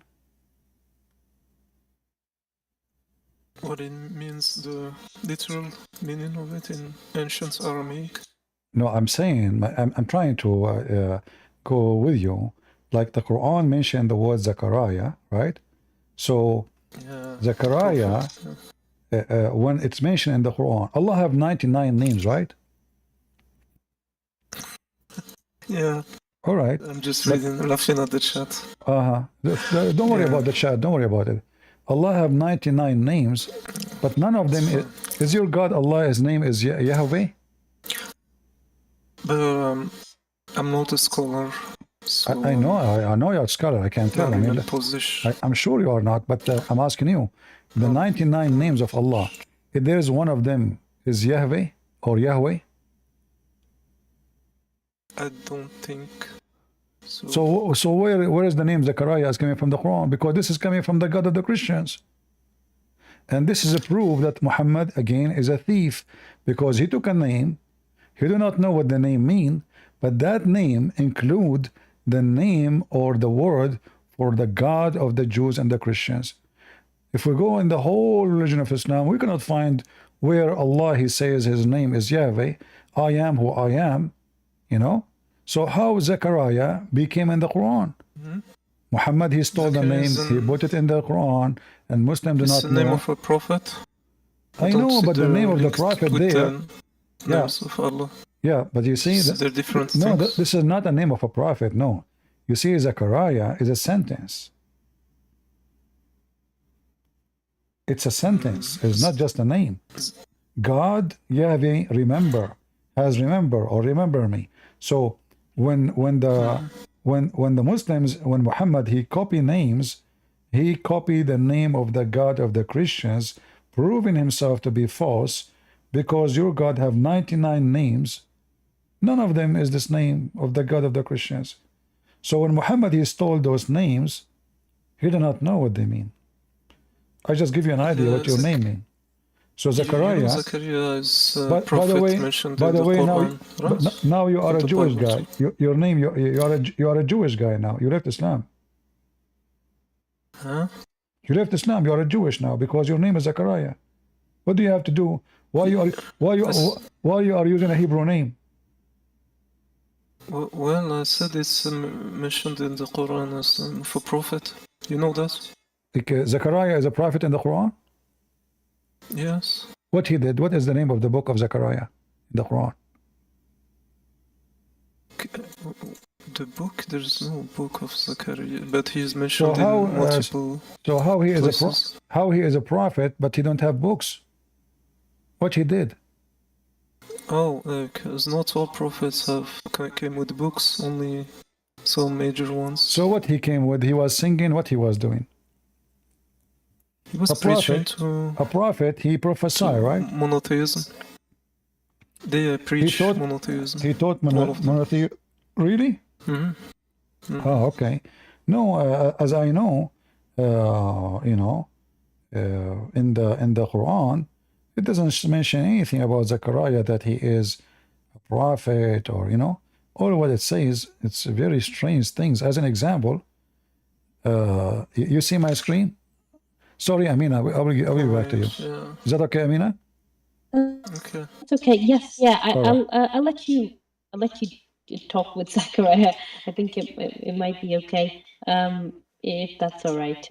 It's quite late here anyway, so. Okay, yeah. no, Zachariah, just hold on. Let me finish with Amina, because she need, Allah is waiting for her. She want to talk to him after 5 minutes. So Amina, there is another thing you want me to help you with? Yeah, well, I guess I was just on the topic of Rukia because that was. Yeah. So here you see, I'm showing the screen. It says that the Prophet himself was bewitched. Yeah. Okay. That's something I only discovered recently. Okay. How come was the Quran able to save him? No. So what Ruqya is? Ruqya is reading Quran on a person supposedly, and that will heal him. But that's false. Here we go. Muhammad himself, he cannot even imagine. He's imagining things. Even his sex was not right. He imagined himself having sex, but in fact he did not. And then Allah, he sent 2 angels, and then they have to find, and they start looking until they found somebody who took some hair from the Prophet. And then after, it took Allah 12 months to open 12 knots. So look what the Quran is saying. The Quran, I'm sure Zechariah, he's expert with that, because the way he's dressing, I think he knew how to do knots. not really. You do not know how to do knots, Zechariah? In the sense of? To make knots by the rope, and then you can control a person. You blow on it. So you make a rope. I remember I have my cousin. His name is Abdul. I made a rope. I bought a rope, Actually, it was not bought. I took it from the donkey. And I made the 12 knots for him. And each time I make the knot, I blow in it. And then I say his name. And then I control him. See, he was like my donkey. I send him like, go buy me grocery. He go. Sit down here. He sit down. Give me your money. He give me his money. Give me your food. He give me your shoes. Like he bought a new shoes. I said to him, give it to me. He was under control because I did black magic him. Do you believe in that, Zechariah? That somebody can control you by the knot? Well, as a Muslim, we believe in sihr magic. Yeah, but the knots. What is the power of the knots? I wouldn't know that. What do you think the knots can do? I've read saying this haram to learn how to do it, so I don't know. I'm not learning how to do it. So. Have you ever practiced to make? Have you ever practiced to make a knot for somebody? No. I will tell you, but don't teach that to anyone. Just between us. There's a girl. I like her. She hates me because I don't look good. So I don't know what to do to make her like me. So I went and I bought a rope, and then the rope have to touch her. So she went in the bus. I went behind her. I throw the rope in her shoulder. She pushed it away. That's enough for me. I took the rope and then I make the knot, first knot, I blew in it, second knot, I controlled her for 12 months. She was in love with me for 12 months, just by controlling her by the knot. You know, I've actually heard that happens, you know. What happened? I have. Like I've heard friends and family talk about like, oh, you have to be careful of certain men because they can just shake your hand and you know they can make you fall in love with them. You have to be really careful because of the whole idea of. I mean, back then I was skeptical and I found it a bit ridiculous, but I was a little bit scared, and not anymore because I feel like it's a bit ridiculous, but still, you know. You know, once there's a woman I like her, and I said to myself, let me shake her hands too a lot. Almost I broke her arm, and still she hate me until now. Anyway, so I mean, who in the world would believe in such a madness? This is God. This is God. This is a cartoon. This is a Mickey Mouse. You know? Yeah. I seek refuge by Allah, the Lord of the daybreak. And hold on, you know, I don't want to be Zachariah. How old are you? Zachariah, are you 6 years and older? Zachariah, are you there? Do you see the verse here, Amina? Do you see here, it says verse 3, it says, and from the evil of the day, darkening night. Are you there, Amina? Yes, sorry, I just forgot to press my button. Do you know that this is absolutely a false translation? Guess this is about what? I don't know. Jinn, maybe? About what? Jinn? Like Genie? Genie? Jinn, yeah. Yeah. No, you know, you will be. I apologize for saying it. You're a lady. It's about the penis. Oh. Yeah. I apologize, but you know, I know. Let me show you. Just to show you how they lie when they translate. Imagine this is about the penis, and then in the translation they say this is about the daybreak and the night and the darkness. Let me show you. Yeah, very, very trashy religion. And then they say to you, I mean, you look at the translation, you will see something have nothing to do with the meaning. Let us see.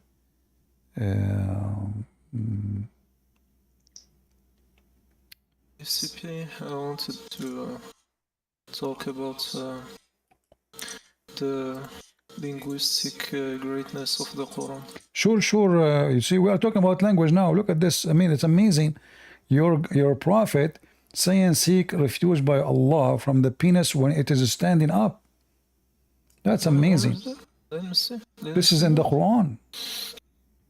Don't you see? Which the verse in front of you on the screen, can't you see it?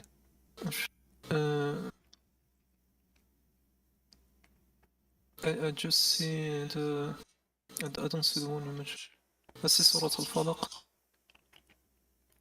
5 verses. All right. Let me show you. Is something wrong with the stream? Or me? Guys, what do you see in the screen? Just in Surah Al-Falaq. I can only see, like... Yeah, okay. I will show you the interpretation. Zachariah, do you know Arabic? Yeah. All right. Translate to them, as long as you know Arabic. Translate to them. Does it say here? Translate here. ومن شر غاسق إذا وقب. Translate to everybody. The one we just saw before. No, I don't. I mean, you had it before there, right? In the previous screen. Translate this one, the Arabic one. Translate the Arabic one. This is the tafsir. This is the tafsir of the verse. From the evil of I mean, you just had it before, so... What had it before? What are you, Zachariah? Did you take drugs, man? What's wrong with you? Read what I'm showing you on the screen. ومن شر غاسق إذا وقب من شر الذكر إذا قام أو دخل. Does it say? Oh, this. I see it now. Translate to everybody, please. ذكر إذا قام أو دخل. But isn't it ذكر can mean male Translate. قام and دخل. It says, guys, from the evil of the, I don't want to use the word wait. The penis can mean male. Can mean male also, just like male. The male member, no. An intercourse, أدخل. Just male. قام ودخل. قام ودخل. So the male is standing up and do intercourse. But if you go to Google and type Dakar in English, it translates as male. الذكر, no, ذكر alone is a male, but this is الذكر إذا قام and enter. So it is stand up, it get hard, excuse my language, and get in. This is why here it says. This why here it says that Shaitan, he said to Moses, don't anytime you are alone with the women, she is yours. Okay. You see it? So it's about sex, huh? So what kind of God he said to in the Quran, say I seek refuge by Allah from the penis when it is standing. I will post the translation. I will post the link. I will post the link, and maybe people can post it in. Please post it in Ramble and post it in YouTube, so people can see. Do you see, guys, how they lie to you when you read in English? That's why it's very important. Here I have the translation on Quran.com. I know. This translation is just for the Zachariah. Come on. Here we are scholars. We are not a kid. I'm learning for you. I remember, I think you were my teacher in the university. Is it your name, Sheikh Zachariah? So it says غاسق is darkness. من شر غاسق إذا وقب, and from the evil of the penis, or I don't want to use the word D, when it is hard. The story is Aisha, she came to Muhammad and she is horny. And Muhammad, he cannot have sex. He is disabled. So Muhammad now, he said, I seek refuge by Allah. Muhammad, remember, the Muslim, they say Muhammad, he was suffering from the magic to the point he cannot have sex. Is that correct, Zachariah? The Prophet, he cannot have sex no more?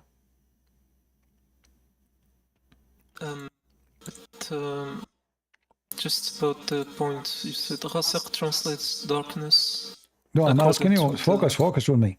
Is it true that your translations Zachariah, I don't know, Zachariah, you talk to yourself, my friend. I mean, you remind me of me when I was 90 years old.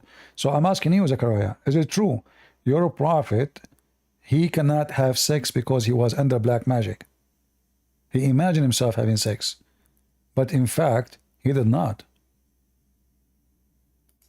Yes or no? Where did you see that? Because I've already read the story of the magic. I didn't see that part. I saw. If there is a way, you can make your the way you talk is more clear, because the way you talk is like you connect the words together. You are like you are connecting machine. That's like, do you work in welding? Do you weld material together? I mean, come on, I didn't understand what you are saying, just to speak more. So the hadith says that the prophet, he was bewitched, so he imagined himself having intercourse, but in fact, he did not. As you see all those hadiths saying that the prophet, he imagined himself. So when Muhammad, he imagined himself having sex, and he did not have sex, what was happening exactly? What he was doing? So Aisha, she came to him, and now Muhammad, he claimed that the reason he cannot have sex with this horny young woman is because he was bewitched. Huh? Where's the part about sex? Because I know the story, but where's the part about sex, though? I don't understand. Amina, do you understand what Zechariah says? Yeah, well, I'm trying to string it together. I think he said he knows about the story, but he doesn't know about the part that's talking about sex. Okay. All right. Well, I will let me show you. Let me show you the hadith. Christian Prince, can you show the website again? Which website? The one you showed before that mentions yani the meaning of falaq. Okay. Here we go. Yeah. And is it the Sunni website or a Shia website? You are an idiot, my friend. Is it the Sunni website or is it the Shia website? You are an idiot, my friend, because this is Shia library, but doesn't make it a Shia book. Doesn't make a Shia book. This Shia library. There's al-Bukhari there. There's Sahih Muslim there. Okay, so now you get the smarts, guys. This guy he got smarter. He got smart. Oh, Sir Christian Prince. So as the you know. This is a Shia website. What book is it? I want to say that the Ghasiq doesn't translate to what you said, but to darkness. Hold on, Zakaria. What is your? Are you Sunni? What's the book? Are you Sunni? Yes. Okay. Yes. So let me ask you. According to the Sunni interpretation for this story, what it says? Who are you asking? I'm asking you. You are a Sunni, right? So interpretation. So you're asking me for the meaning of falaq. What? So you're asking me for the meaning of falaq. What falaq? I'm asking you here. وَمِنْ شَرِّ غَاسِقٍ إِذَا وَقَبَ. Here. Yeah, so there it says the darkening nights. Okay. Right? And the website, what website? What book is it called? Don't tell me what website. I'm asking you. You in your religion, in your Sunni, you are a Sunni. So now I'm asking you, in your Sunni tafsir, what is the tafsir for this? Open up Tafsir Ibn Kathir and then you can read it there. Only Ibn Kathir? There's no other tafsir?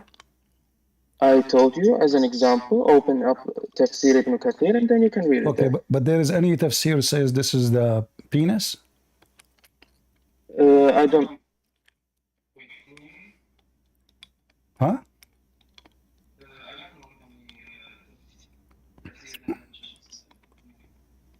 Your voice is gone. He said he doesn't know tafsirs that much, and we have to look it up ourselves. I'm looking at Quran.com one. It's which tafsir? Ibn Kathir. Is that the one you're reading, or which one is it? The tafsir you? Okay, I will show you. I will show this gentleman Which one is it? a Muslim Sunni website. Are you there? What's your name? Yes. Hamzawi. Okay, Hamzawi. Look with me, please. All right. Okay. You see my screen? Yeah. Yes, and I still reject that. All right. You reject that still. Okay. So now, is that a Shia website? Is that a Shia? No, that's not. This is Sunni. This is Sunni, right? Yes. Okay. So let us see. Which page? Which? Let us see here. It says. Look, read with me here in this page. عن ابن عباس رضي الله عنهما نوادر التفسير ابن عباس. It says من شر غاسق إذا وقب قال قيام الذكر. Do you see it? Okay. Do you see it or you don't? Yes, I can see it. What's the whole chain? Can you quote for us the whole chain? You guys, do you want to ask me? Ask the whole chain. Give me a stamp. Yes, tell me the whole chain. Can you give me the license plate number? You know, I mean, come on. This is your You said this is your Muslim website. You said we agree this is Sunni. The first one you said this is Shia. So now I'm showing you this is your Muslim website and this is Ibn Abbas. So from the evil when the penis stand up, correct? And then he says here. فالنكاح بسبب دفع غائلة الشهوة. So it's about sex or it's about sex. Okay, I still reject that. Guys, he reject that. Who are you? Hey, Hamzawi, who are you to reject that? Are you higher than Ibn Abbas? Did I say that? I told you that this is mursal. Okay, it's disconnected. Because hold on. You said, okay, are you higher than Ibn Abbas? Either you say I am higher, so you can reject Ibn Abbas, or you are lower and you accept Ibn Abbas. So can you say you are higher than Ibn Abbas and Ibn Abbas is stupid? I do not reject that because I say Ibn Abbas is a liar. I reject that because it's mursal, it's disconnected, and you cannot prove to me that Ibn Abbas said it. Anything is embarrassment. I found something on the anything, topic. Guys, anything, Mm-hmm. guys, post the link, please, in Ramble in YouTube, the admin, if they can help, please. So look at this. So now we show the Muslim the reference that this is about the penis when it's getting hard, and this is what Ibn Abbas said. And then the guy right away, he says to me, this is mursal. And if you ask him even where it says this is mursal, I mean, where do you get the conclusion?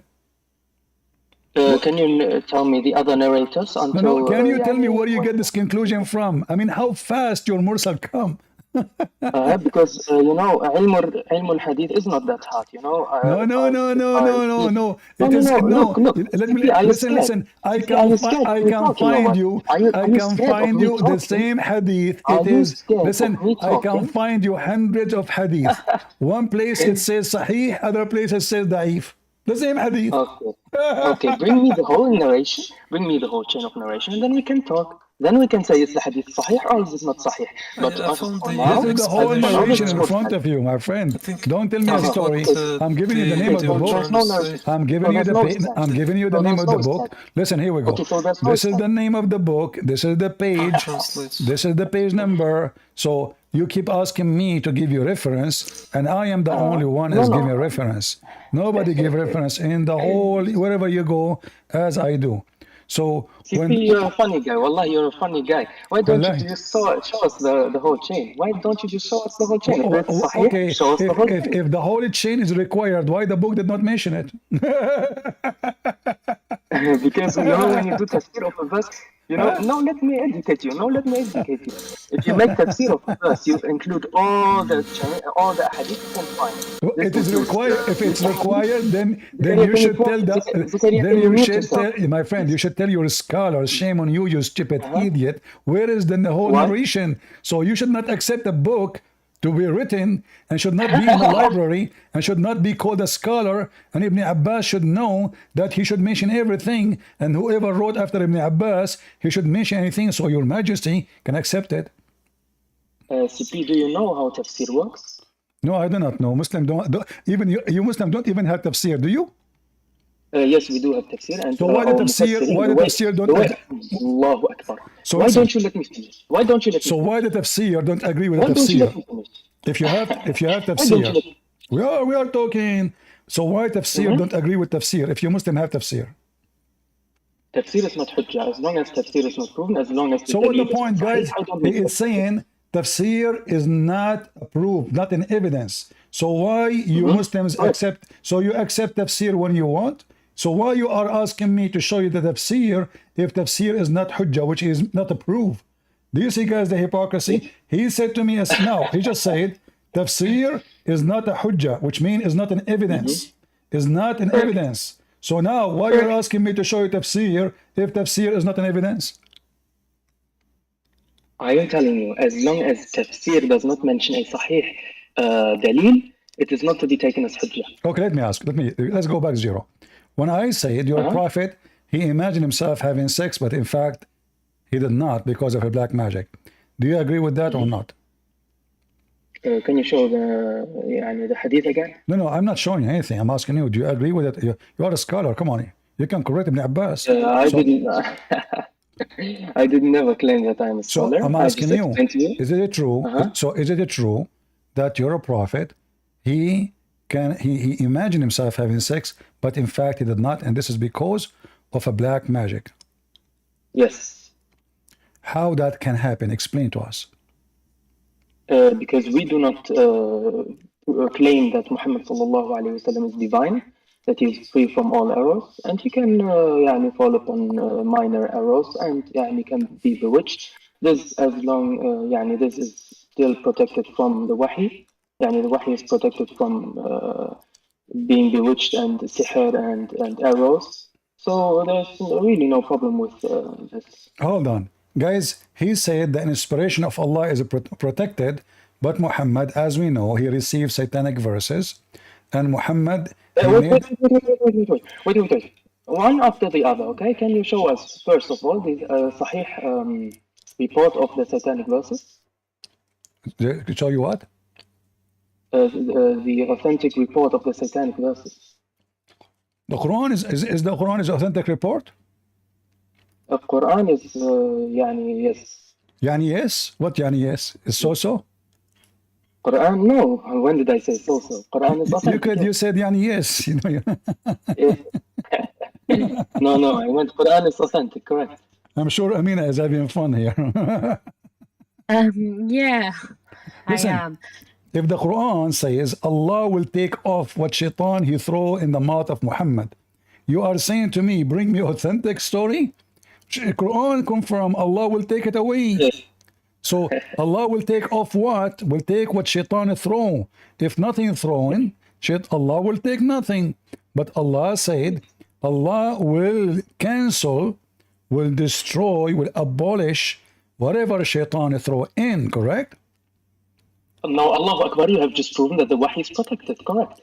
Hey, so guys, the Quran is protected after Muhammad gave satanic verses. Where are the satanic verses? Show us the satanic verses. Hold on. How I know now, how can I trust that this verse itself is not from shaitan? If Muhammad confirmed now that he received satanic verses and he recited them, and Muhammad himself...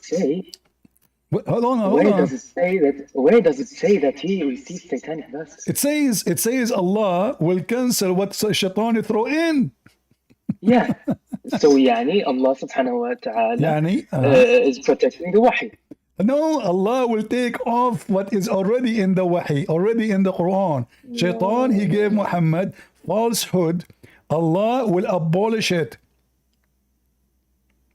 Yeah, because the Wahy is protected.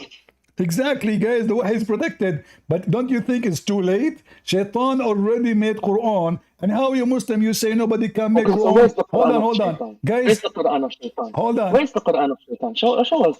It says in front of you. How we know that this verse itself is not made from Shaitan? If Shaitan was able to give Muhammad satanic verses, and the verse here confirmed that, how we know that this is not from Shaitan himself saying, don't worry, we will cancel it? Shaitan. Because in the same verse it says, but Allah abolishes that which Satan wrote. How we know that this is not Shaitan? If Muhammad do not know what is from Shaitan and what from Allah, Muhammad he received the Quran from Shaitan. Was Muhammad able to know? Was able Muhammad to know that this is not from Allah? Prove it. No, prove it that the Quran is from Shaitan. Prove it. Okay, here we go. Let us see how we can prove that this is from Shaitan. Do you see the verse after it? Yes. It says, whatever shaitan he throw in is going to cause trial. Wait, let me read it.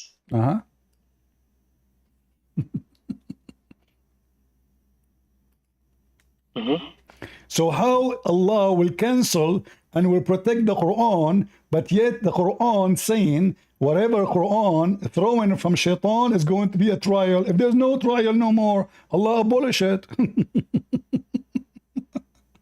Because it's talking about the Zalimun. You read the ayah, correct? Listen. No. It says that those who have disease in their heart, they will. Yes, listen. Those who have disease in their heart, they will be misled by this Quran. Why does it say that? Okay, let me ask you to make it simple. The Quran is the book of guidance or the book of misguidance? Guidance. If it's from shaitan, it's going to be the book of misguidance, right? All right. Did your prophet, he said that the Quran will misguide the Muslims? The Quran will not misguide the Muslims, no. But your prophet, did he say that?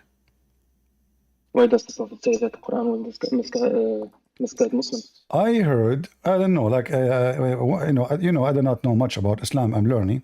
I heard that the prophet said that, Muhammad Hijab said that there is a prophet, his name is Muhammad, said that the Muslim will be misled by the Quran. Okay. Is Muhammad Hijab hujjah upon me or... So I thought he's a scholar, big scholar. No, Muhammad Hijab is not a scholar. So what is he? Hijab is an apologist. Is he? He said Allah he pray for, not to, philosopher.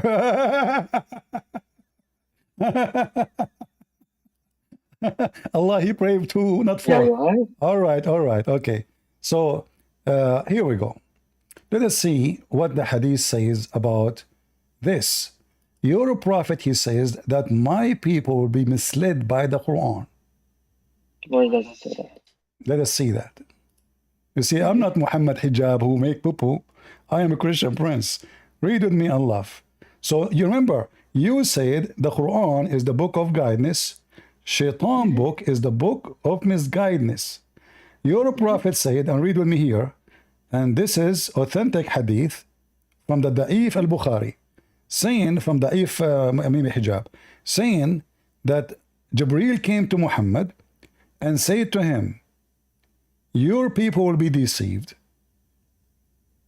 And Muhammad was telling his companion about that.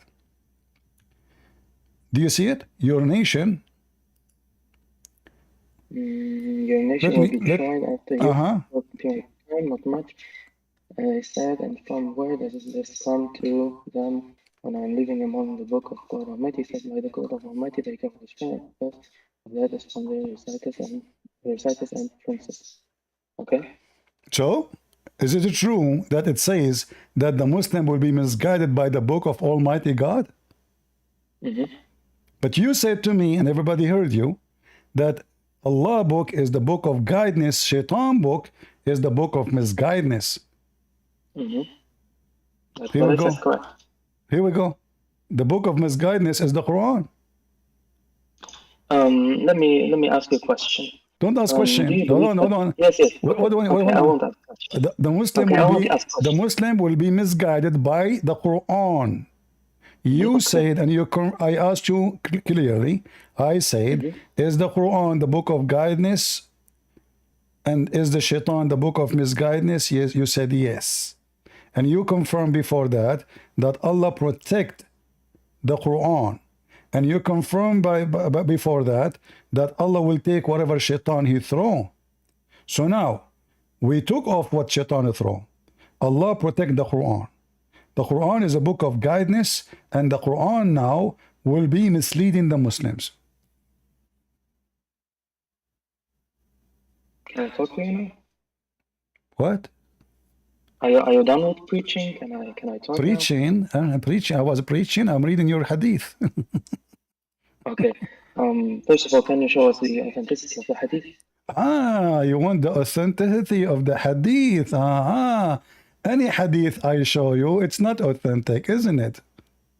No, I'm just asking. So you Muslim, you say that you have a religion and Allah preserve Islam, but then we find that the stories, everything in Islam have what? Have tons of stories, and many of them we say this is authentic, this is not authentic, this one we like it, this one we reject it. Do you see how much Islam is preserved? Isn't it you who said Allah will preserve the revelation? But isn't it the Quran says you have to obey Allah and His Messenger, which mean whatever Muhammad say, Sunnah, and act, and what the Quran say. In fact, what Muhammad say is more important than the Quran, because there's many statements Muhammad he made.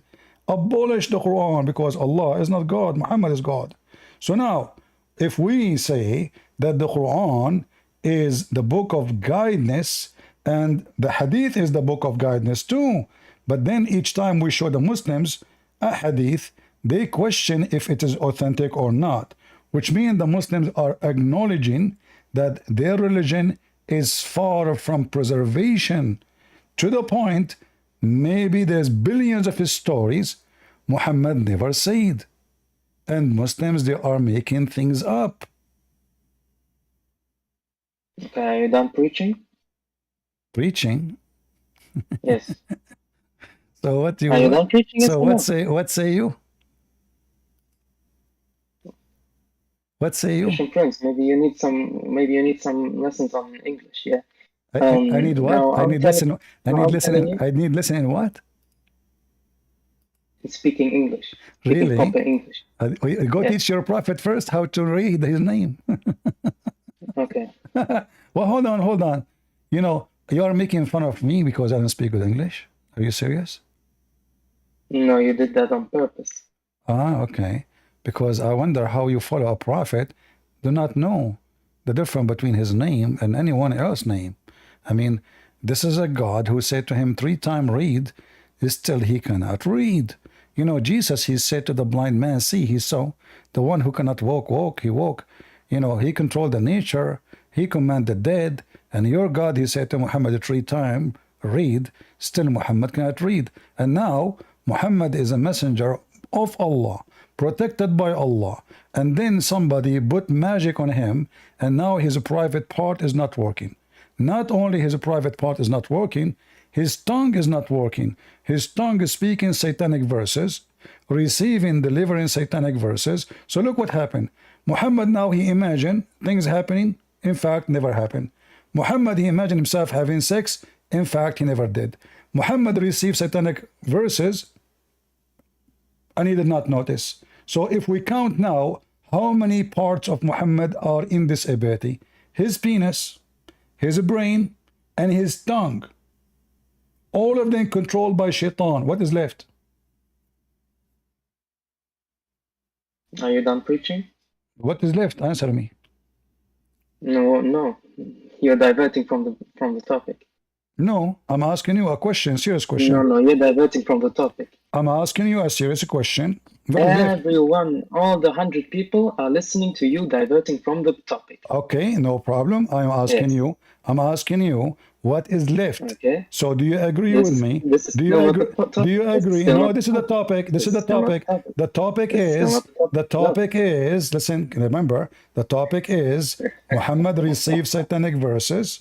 Allah will abolish it. I said how I can prove that this is not from shaitan, especially the verse after it saying that those verses are going to be misleading Muslims.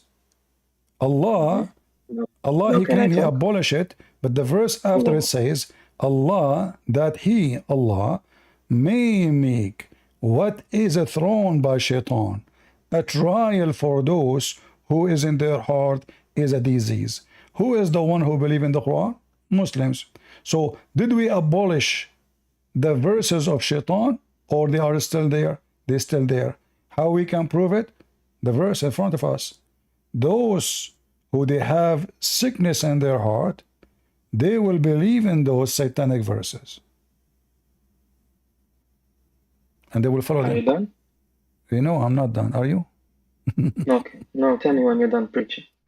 Okay, my friend, you became so boring. Let your dad come here.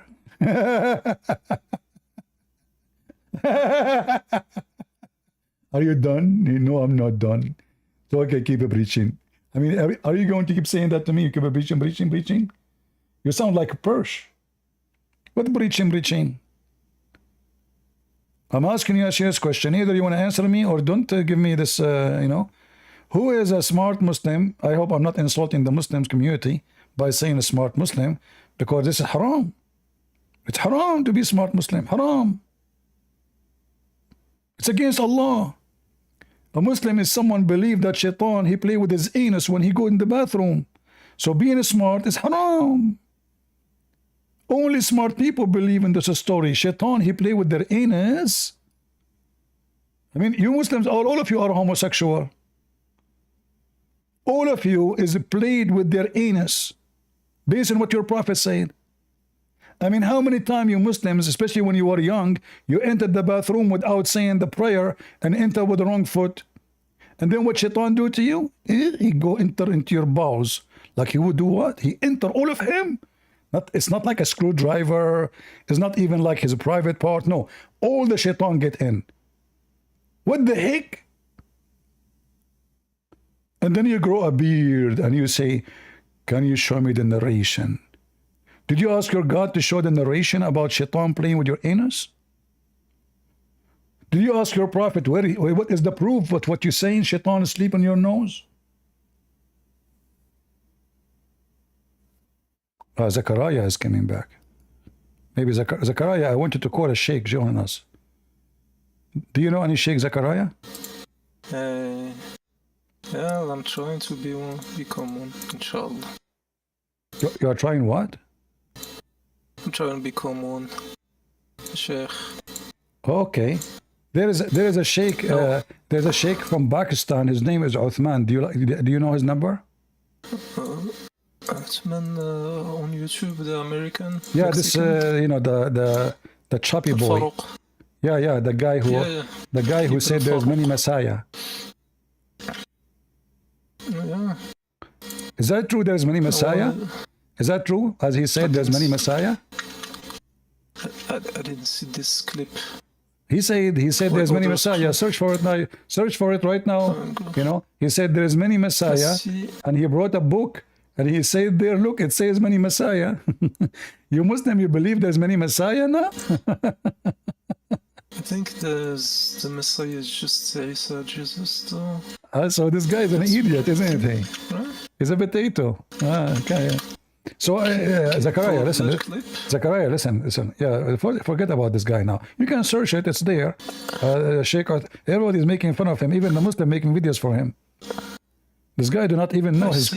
This guy, he add words to the Quran. He make a. Do you know that Sheikh Uthman make a new Quran? How so? How so? If you search right now, search for Sheikh Uthman. Hold on. Let me see the name. Uthman. I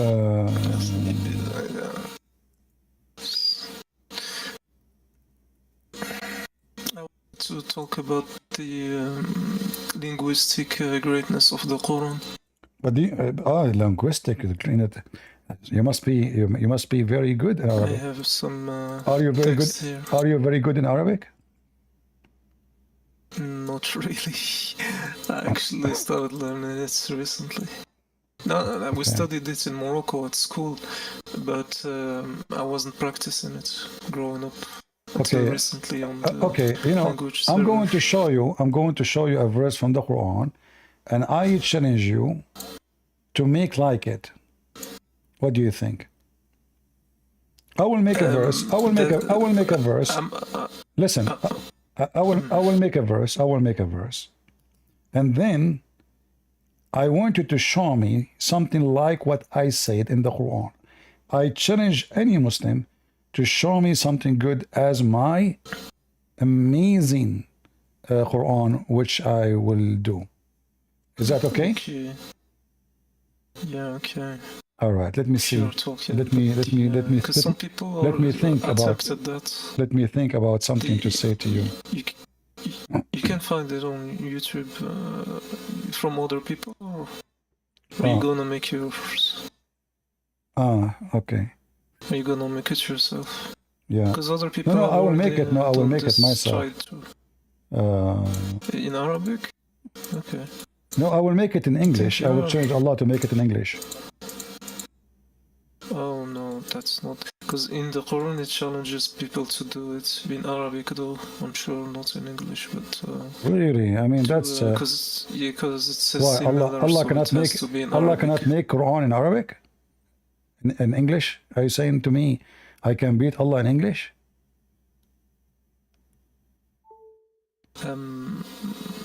Well, I have something I wanted to read to you. Okay, listen, I'm going to tell you something, and please don't share it with anybody. When my uncle, he told the secret to his wife, and his wife, she told the secret to her sister, and then her sister, she told the secret to the neighbors, and then God told him some of the secret, and he did not tell him the rest. And then he told his wife about the secret. She said to him, how you know that? He said, Allah who told me. What do you think about this Quran? Yeah, I think that's similar to a surah. I think it's Surah Talaq. No. Where the story, this is the story in the Quran. Similar story. Are you saying I can make Quran like Allah? How in the world this is a book of... Why don't you do it in Arabic? Listen. How in the world this is a book of God, and I want you to explain to everybody how silly this story is. Isn't it? This is like your grandma speaking to her sister, her neighbor, gossiping. Look, because the and Quran in remember, Arabic is different listen, than English. what kind of Arabic this Arabic is? وَإِذْ أَسَرَّ النَّبِيُّ إِلَى بَعْضِ أَزْوَاجِهِ حَدِيثًا فَلَمَّا نَبَّأَتْ بِهِ وَأَظْهَرَهُ اللَّهُ عَلَيْهِ. What is this? This is the amazing Arabic. Can you make something like it? Okay, guys, can you make something like it? Look, read the translation. And remember when the Prophet disclosed a matter of confidence to one of his wives. In Arabic, though. And then when she told the other wife, Allah made it known to him. He informed him apart, and therefore he left apart. What the heck is this? Allah did not tell him the whole story. Why?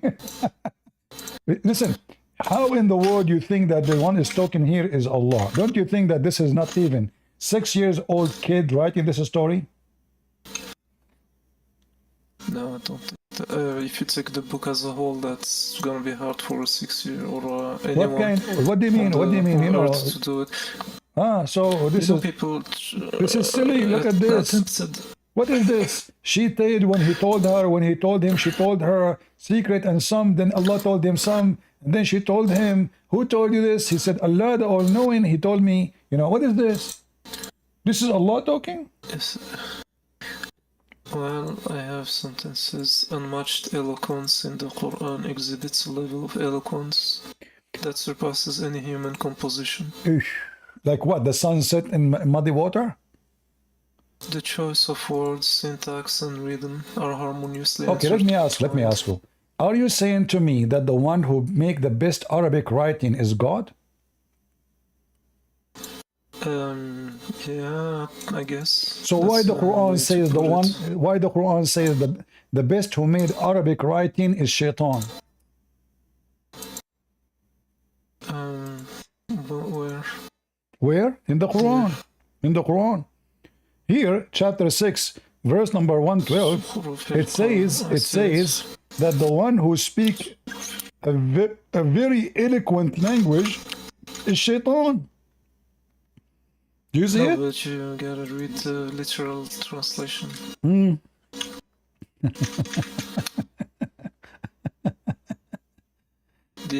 is the one who make the best Arabic language, best speeches? The Quran says the one who make the best speeches, the adorned speeches is the speeches of Shaitan. Speech.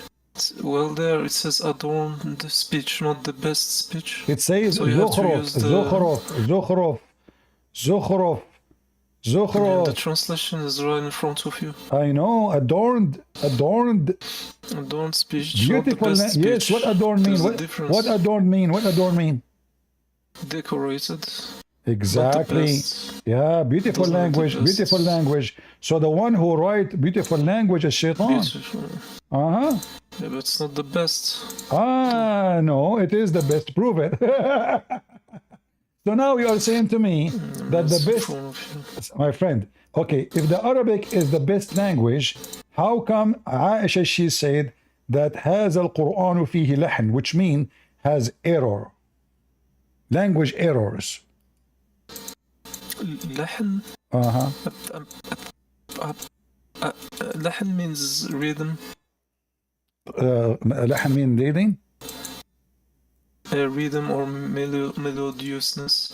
No, this is not melody, my friend. This is Lahn in English is tone. Musical composition. My friend, you are ignorant. Lahn means error. So the Arabic have lahn. This is not the word lahn can be used for music, but when Aisha, she said that this is a book have lahn, which mean have error, and then it says, and the Arab will fix it later. The Arab will fix it. But can you show me the translation of lahn saying it's error?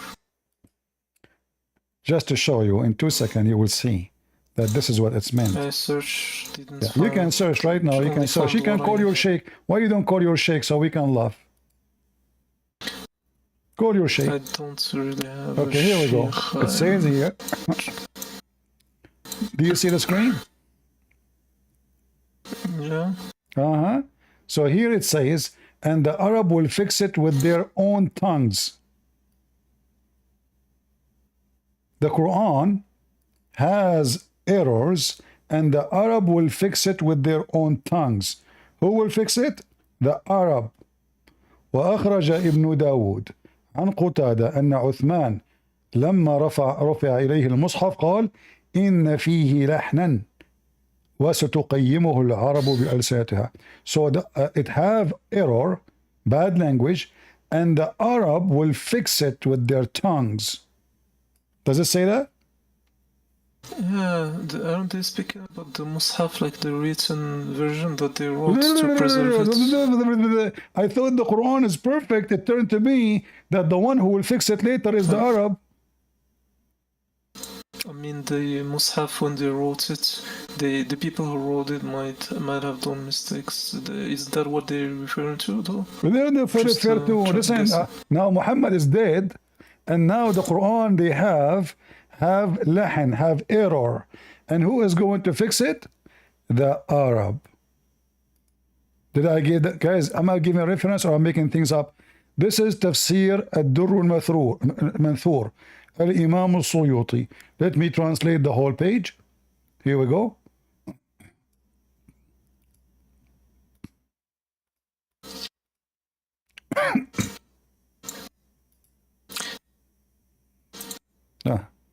We might translate the page. Let me post the link for you guys. You use the translation.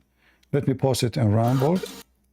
Okay, about the linguistic. So now, hold on. So now I answered you about the English, the Arabic, amazing Arabic. You're a scholar, they say, that the Quran have errors and the Arab will fix it, not Allah.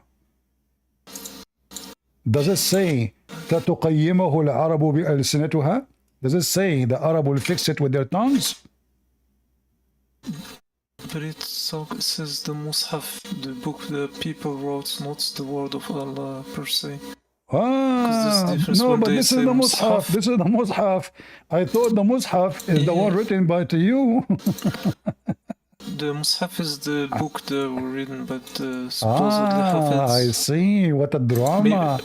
A minute ago, remember, a minute ago, the book was amazing. No, a minute ago, the book was amazing. No, I'm saying there's a difference between the Quran and a Mus'haf. The Mus'haf is not the Quran? A Mus'haf means a book written by the Hafiz. But this is the book of Uthman. It's called Mus'haf Uthman. Yeah, so the okay, people open, who wrote it, hold on, hold on. Maybe that's guys, he said Mus'haf is different from Quran. Right. Open right now, page A. Open page A in your Quran and read for me. Does it say هذا المصحف كتب على حسب رواية? This Mus'haf, every Quran called Mus'haf. Yes, but a Mus'haf can... Yes. I'm just... What I'm saying to you is that Mus'haf people wrote them, and they might have done mistakes in them that needs to have been corrected. Or at least that's what. So listen. Theorize. I speak a very. Makes sense. I speak a very amazing, powerful, gibberish language. I want you now to make like it, and I challenge Allah to make like it.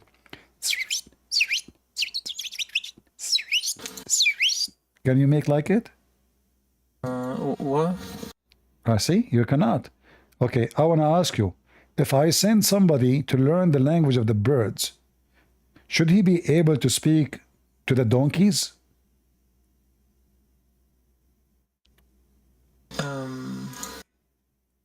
Just stay on.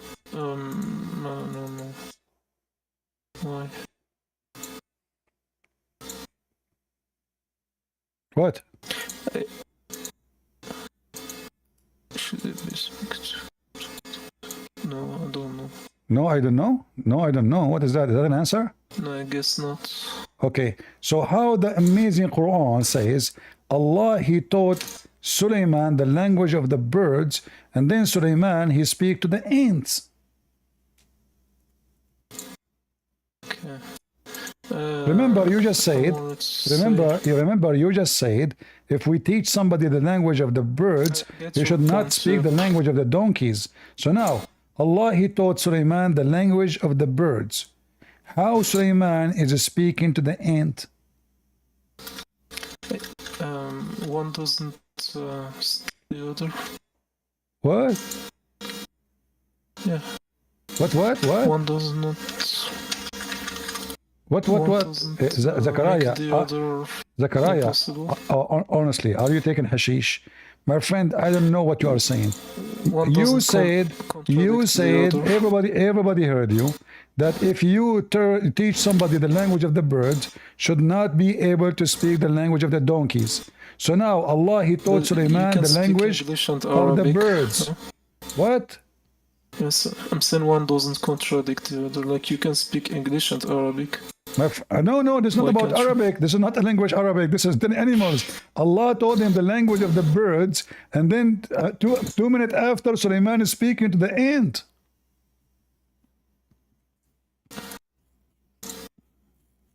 I'm saying one doesn't stop the other. And what, by the way, this amazing Quran, what is the wisdom behind this? Sulaiman speaking to the ants. What the heck is that? What happened here? This is the amazing Quran, the amazing Arabic language. I mean, you Muslim, you say nobody. Okay, use. By the way, I don't think Sulaiman addressed the ants in that Zakaria. Let me make it simple for you.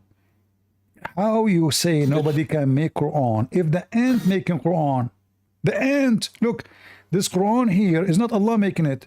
It says the ant she said. So who is making Quran? Who is speaking the Arabic language now? The ant. The ant is an Arab, and she speaks perfect Arabic. You said nobody can make Quran like the Quran, but as you see, Allah is quoting the ant. The ant. The ant. She said. The turtle. She said. The Shia, they say that Imam, he created an elephant from mud and he fly with it all the way to Mecca. And you Muslims, you have a flying carpet of Sulaiman. So now, is Allah talking or everybody making Quran? Look, who is talking here? So Sulaiman, he smiled. This is amazing Arabic now. And then he amused with her speech. What the heck? And then he said, Hey, my Allah, inspire and bestow upon me the power of ability. I may gratefully. I thought nobody can make Quran. Here we go. Sulaiman making Quran. The ant speaking Quran. Even the chicken making Quran. Look, he inspect the birds and he said, what is the matter that I see no the hippo? Who is the hippo? Just to go back to a point you said at Zakaria, who is the hippo? Who is this hippo? Who is this hippo? Can you introduce him to the people? Hippo. Yeah, hippo. That's the first time I see this. What is this hippo? Who is this hippo? I'm not sure. Is it true? Is it true that he is the? I see what it is. Al-Hudhuda is a type of bird.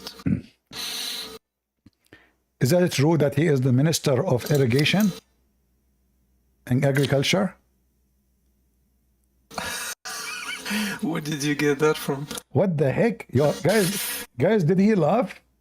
Guys, did he laugh? Yeah. Hippo is the real word in English. I know. I don't think you're a I'm saying, is it true that he is the minister of agriculture of the king David? No.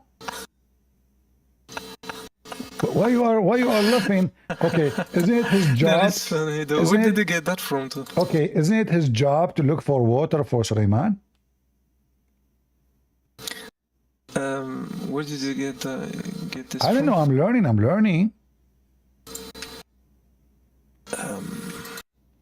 I think he was like he sent him to the other country that's named Sheba, the Queen of Sheba. Too. I heard that he was a CIA. I heard he was a CIA and he was a spy too. Is that correct? More like a how do you call this? Spy. He's spy. Yeah. That's deep. Seriously. And then he went and he found a woman. She have no hair in her legs. Is that true? I don't think it was that deep. Or she had no hair in her legs. Is that correct? no hair Yeah. in her legs. What is that? What does that mean? The bird, he went there, he found that this woman, she have no hair in her legs. You know, Middle Eastern women, they're scared, they scare the hell of you. Legs. Yeah, I mean, we Middle Eastern, we look like chimpanzee. This one. So like the bird, he saw that the woman, she have no hair in her legs. She went not. He was not. He came back to Sulaiman and he said, "Man, she have no hair in her legs, huh?" This one is not in the Quran about the leg hair. Okay. Is it true that Sulaiman, he wanted to steal the chair of this woman? Because I've read. Is it true that Sulaiman is it true that Sulaiman, the Muslim Sulaiman, is a thief and he want to steal her chair? He wanted to prove something by making a chair. I read different the explanations. Some say he made a chair that looks just like it. Some say he sent a jinn to take the real chair. I mean, the chair is not yours. Why you Muslims always you steal things does not belong to you? So the women, she have a chair. Okay, I want to ask you. Listen, Zachariah, in the front of everybody, in the front of everybody. Is it lawful for Muslim to steal chairs from Starbucks? Yes or no? Well, I told you. What? The different explanations of them. Some what say Zachariah, I don't understand. Either you say yes, we are allowed to steal chairs, or you say we are not. Stealing isn't allowed unless it's in war or dire What conditions. the woman, she is not. She never met him. The woman, she is far away. She never fights Sulaiman. You're not listening to me. I said I've read the explanation from some that said that they made a chair that looks like it. It wasn't the hair chair. And what like no. Sulaiman, he wanted to take his chair, and then there's a guy. His name. Do you know that guy? His name is Afrit. Afrit. Afrit is a type of jinn. Okay, is it true that he look Asian and he is bald and he is fat? I have no idea what really? They can take many forms, I believe. What? Yeah, the jinns can take different forms. No. The Muslim Afrit. Is it true? Is it true that he is Asian and he is bald and he wear panty? Yes or no? I've never heard this. All right, let me show you. Show me. Maybe in pop culture movies they represented in different ways, but what you said, didn't hear it. Okay. Yeah. Okay, here we go. Okay, I will show you that. Okay, give me a second, man. You know, this is Zachariah is very knowledgeable. You know, Zachariah is very okay. Hold on. I just want to thank you for giving me the inviting me and apologize if I was rude at any point. I appreciate the. No. You are fine. You are fine. And I hope everyone is benefiting because. Sure. People are benefiting a lot. I'm just trying to find. Okay, here we go. I found a picture of the Afrit. Look at the Afrit. The Afrit of the Muslims. You want to see how the Afrit guys look like? Do you want to see how the Afrit look like? Go ahead. Let me show you. Afrit. Just answering Striker, I'm not representing Muslims and I don't want that responsibility. Unless I'm paid for Zachariah is very unique. He keep talking to himself. Really. Zachariah, he keep talking to himself. I don't know what to say. Do you see how the Afrit look like? Do you see how the Afrit look like? Zachariah, so is this from an Egyptian movie? Huh? Yeah, but this is your Muslim movie. Which stories does the movie tell about? I don't know. This guy, he bought a candle and he cleaned it, and then the Afrit came. But isn't this a story coming from Persia, from India? This is a story they tell it for kids. How does a story end in the Quran? Afrit? I saw a similar movie that's more recent. Egyptian as well. Really? Uh-huh. But not everything in the movie is you believe in Afrit? In real life. Do you believe in? They actually, but do you believe in Afrit? Yeah. As Muslim, Okay, Zachariah, focus with me. Focus with me. Do you believe that really Sulaiman, he have Afrit and he was going to steal the chair of this woman? I already told you the different. What different? The Afrit, he said to him, I will bring you her chair in a minute. Here, I'll show you. What kind of a prophet? Why all Muslim prophets are thieves? Why all Muslim prophets are thieves? I want to know. Even chairs from Starbucks, you want to take it?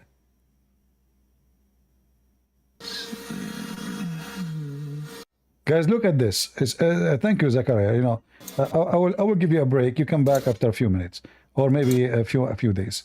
So, guys, look at this. Even the Muslim Sulaiman is a thief. He told his Afrit, his genie, who go and steal this chair for me, and who goes and steal their money for me. I mean, you cannot find a Muslim is not a gang member.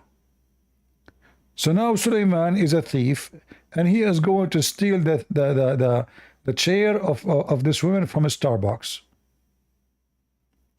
And this is the book, Zechariah, is challenging us to write like it. And this Afrit, by the way, is so fast. That's why they call him Afrit. He is the kind who can go to the end of the world and come back before even you blink your eye. Look. He says, Afrit. Afrit, strong from the jinn. Say they will bring it to you before you rise from your place. This is Afrit, so fast. He will go take the chair all the way from Yemen and bring it to Sulaiman. And right now, brothers and sisters, the Afrit in my refrigerator. Any one of you will misbehave with me, I am going to open the ball for the Afrit, and he will take your iPad, bring it to me. And not to forget to mention your ice cream. And if you scream because I took your ice cream, I will not forget to take your shoes. The Afrit. Oh, true. Who can make Quran like this Quran? Can you? Sure, we cannot. Hold on, I have a caller. Greet some prince. First of all, you are very stupid. Zakir Naik, what's wrong with you, man? How you were able to come here so fast? Greet some prince. First of all, I am not coming to you. The Afrit can hear my voice. What the heck? This is the Afrit. He carry your voice all the way here. That is so fast. You are right now in Pakistan. Greet some prince. You are so stupid. I am in Brunei. The Afrit, he have light the blade from Brunei. Afrit, and you challenge me to make a book like this? The book of Afrit? May Afrit take you. Afrito. Afrito, no. Afarito. Afruit. What the heck? This is a book of God? And this is the guy who is in the movie. He was with Sulaiman, brother. That's deep. That's so beautiful. Man.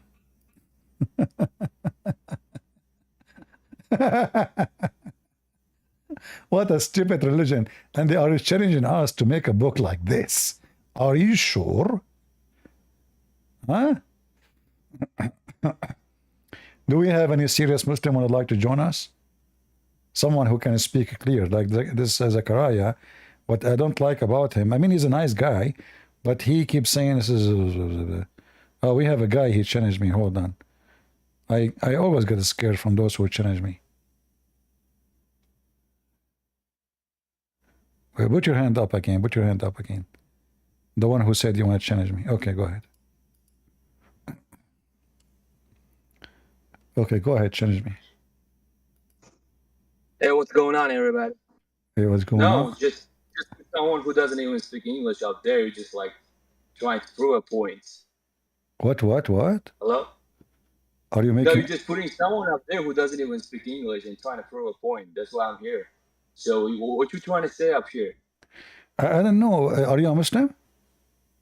Yes, I'm a Muslim. Okay, can you tell us the story of the Afrit here? Afraid? Uh-huh.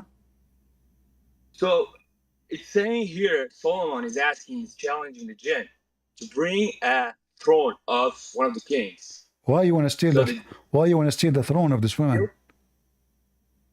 Steal? No, it's not a stealing. In fact, that person, that king, or that was coming to the Solomon, to the ally in that time. No.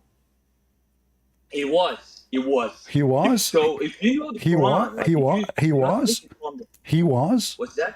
You said he was. I thought I said she was. She was. She was, because I know it's a girl. But you see, but he just heard about her. He never heard of her before. What do you mean she was coming to him? She was coming to be ally with an offer. Can you show me the reference where it says that in here in the Quran? Yeah, I'll get you to the reference. With no, here in the Quran. Show me where. Show me where he gets from. Yeah, hold on 1 second. So here you're just trying to prove a point. You said Muslims are thieves. If Muslims were thieves, Muhammad would be a very wealthy man. He died with nothing. He died. He was Muhammad. He died with nothing, really. So how his daughter? So how Fatima? She was fighting with Umar over a town. She owned the whole town from her inheritance.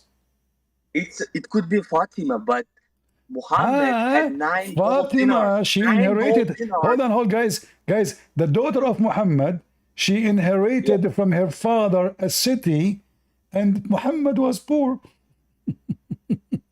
So there is a Baitul Muslim, okay? So if they collect tax, it goes to the city. It's not like people that put it on their what is the share? Right? What is the share of Fatima to the point she owns a city? As long the Muslims, they are poor and Muhammad is poor, she said she inherited that from her dad. Well, if he was very rich, how could you can see he has no expensive Gucci, no expensive clothes. He had very poor clothes. Okay. He was lying on the ground. Hold on. I heard that the Prophet, when he died, he even borrowed money before he died from a Jewish guy. He was his neighbor.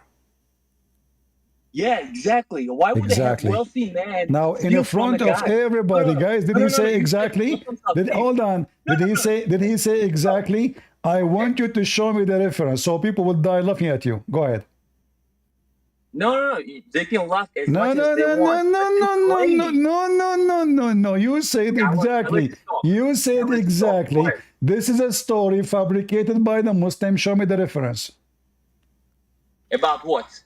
About the word. You said exactly. I said the Prophet. Is it true? You're a prophet. He borrowed money from a Jewish guy before he died. Yeah. Okay. Can you show me the story? Story of what?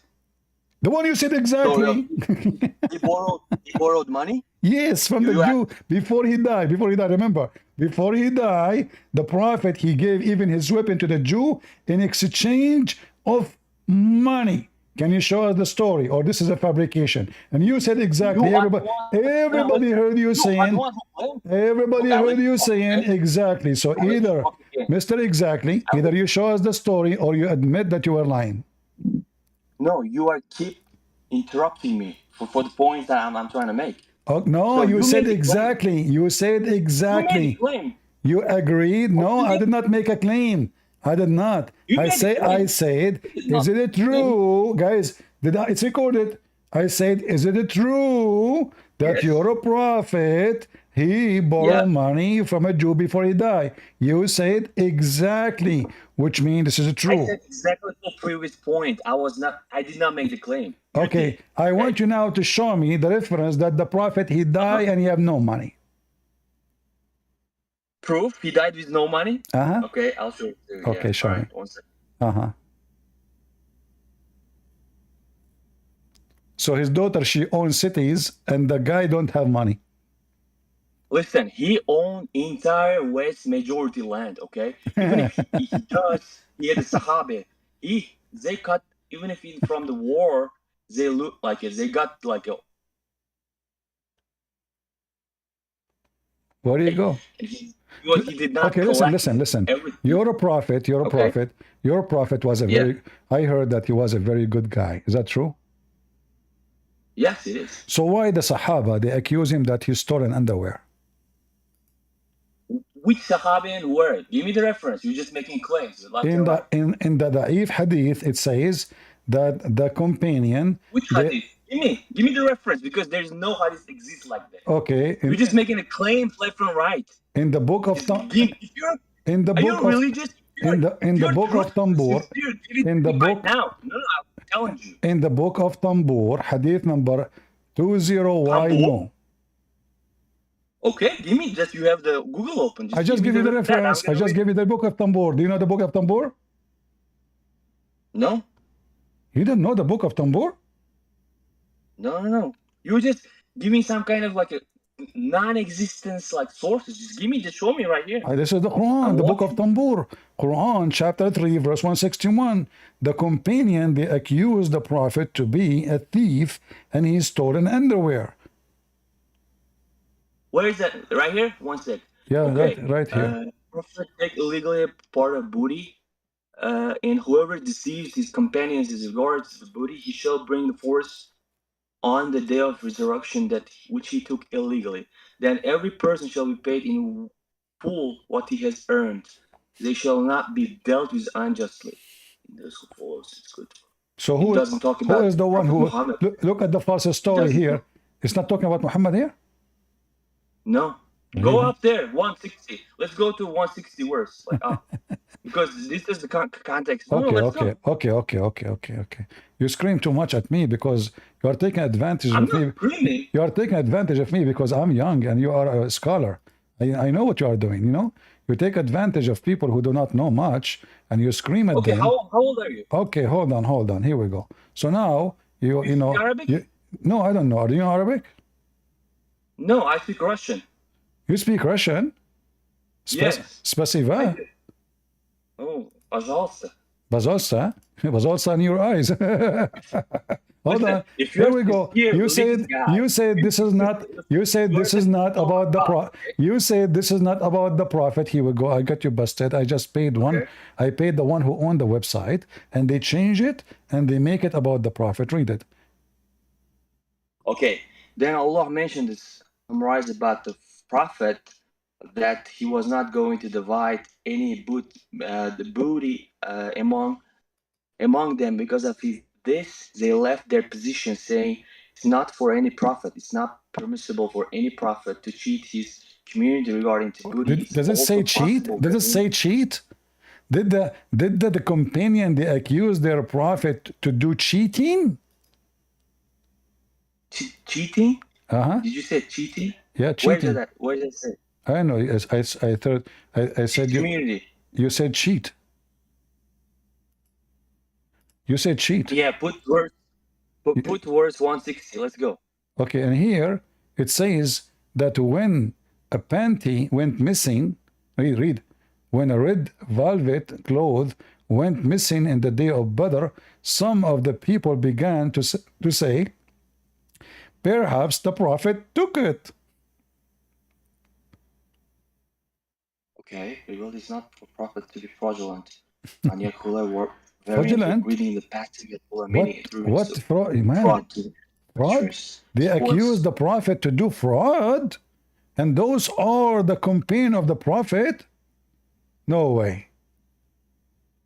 So the day of resurrection, carrying it around his neck, and every soul fraudulent, otherwise shall be paid in full. The prophet will carry the panty around his neck? No way. He doesn't. Where does it say panty around his neck? Well, this is a red panty. This is the translation. This is a red panty, and the prophet will carry it around his neck in the day of judgment. What is the panty? Show me. Where is the panty? It says bikini. Where? Read. Bikini. Here we go.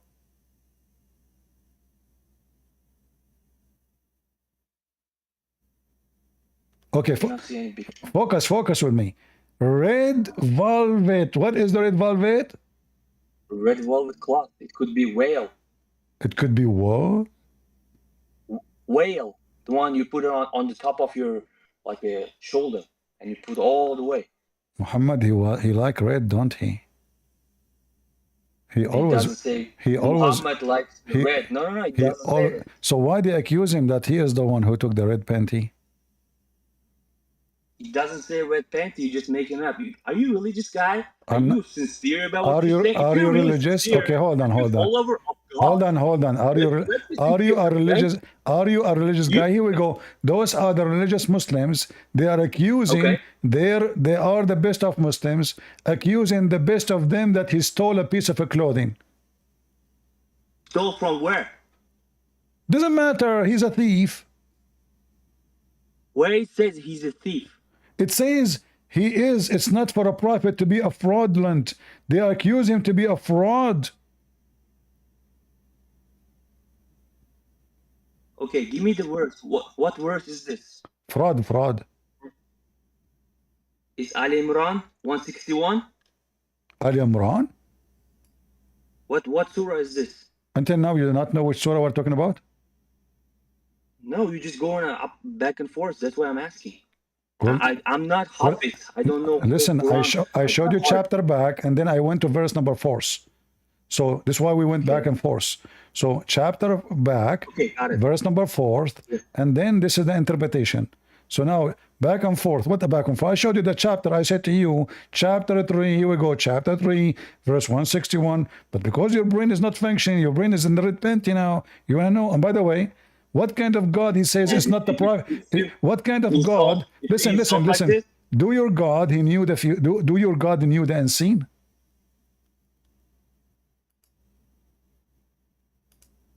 Listen, if you're like a insult people like this, I mean, it's not here to like for me to discuss. Okay, is it okay? So do you like me to say? Do you like? Are you against insult? I'm against anything. If you're a religious guy, if you follow God, okay. If you believe in God, so how come your prophet he said? So how come your prophet he said to other guy, go and bite the penis of your father? Where he said, go and buy a penis of the father. Where? Okay. Do you want to see it? Yes. I'm not going to show you the penis. I will show you the hadith. Just a warning, disclaimer. Okay. I'll tell you one thing. Okay. So if this is what happens, they will be judged whether whoever that is, whether it's prophet or not, they will be judged in front of God. All right. Really? So a prophet of God, he say, go and bite the penis of your father. Is that how prophet of God talk? Where does it say penis? Listen, if it's something like this, Muslims will not follow him. All right.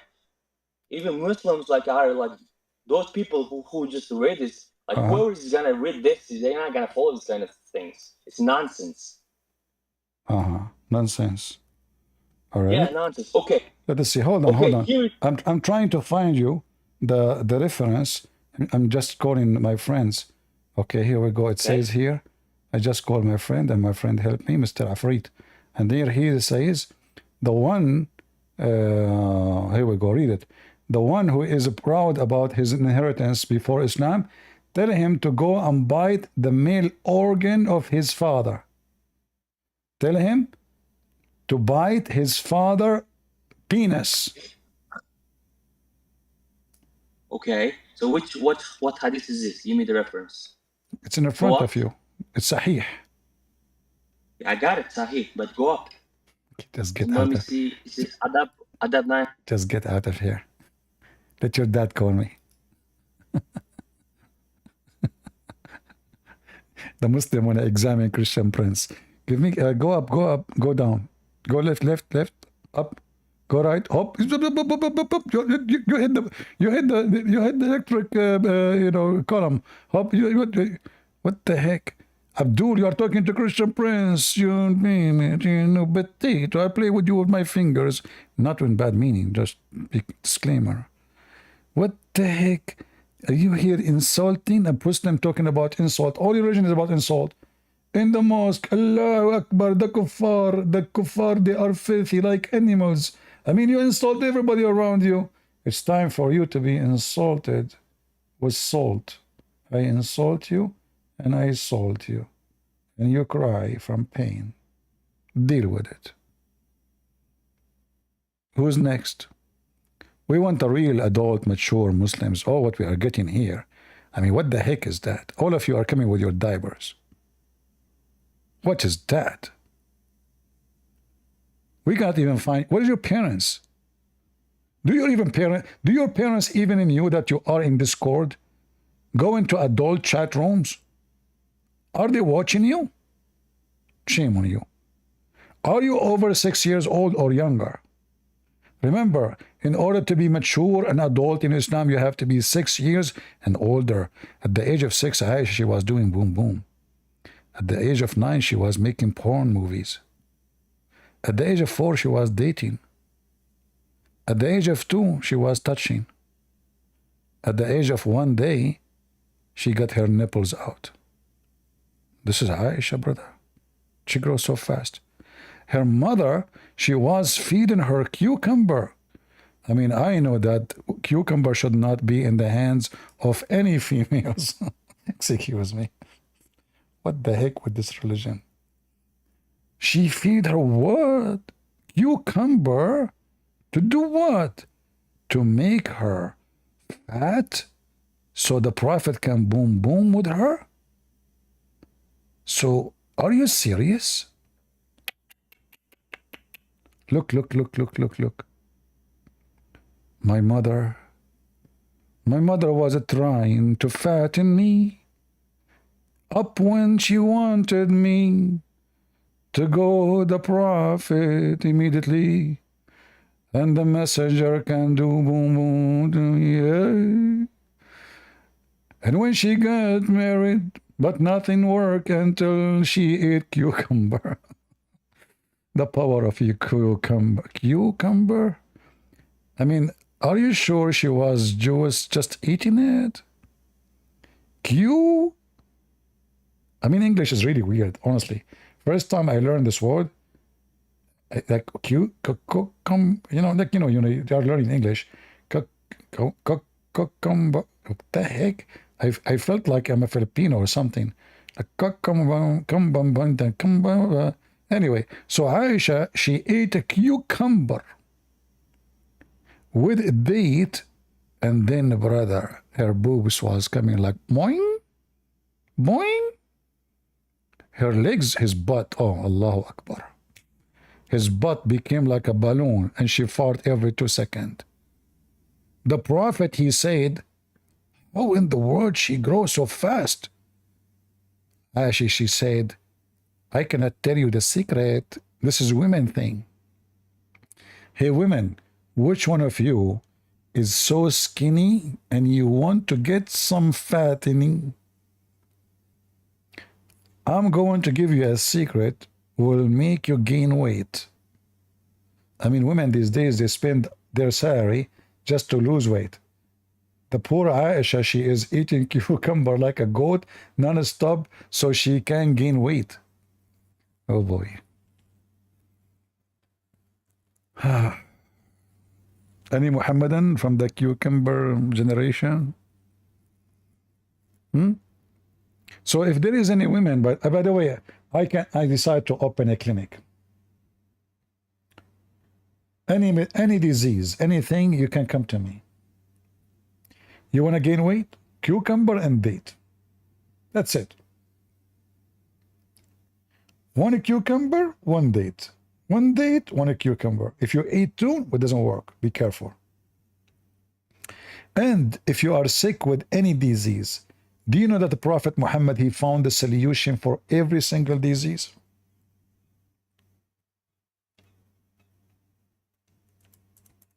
I know I should not share with you the top research of a Prophet Muhammad in his laboratory. I know this should stay indoor because the enemies of Allah can use it, especially the Jews and Netanyahu. May Allah curse him. All right? So Prophet Muhammad, he said, look, This negla seed can heal anything. Anything. My air condition was not working. I throw negla seed in his mouth. Is that crazy? In a second.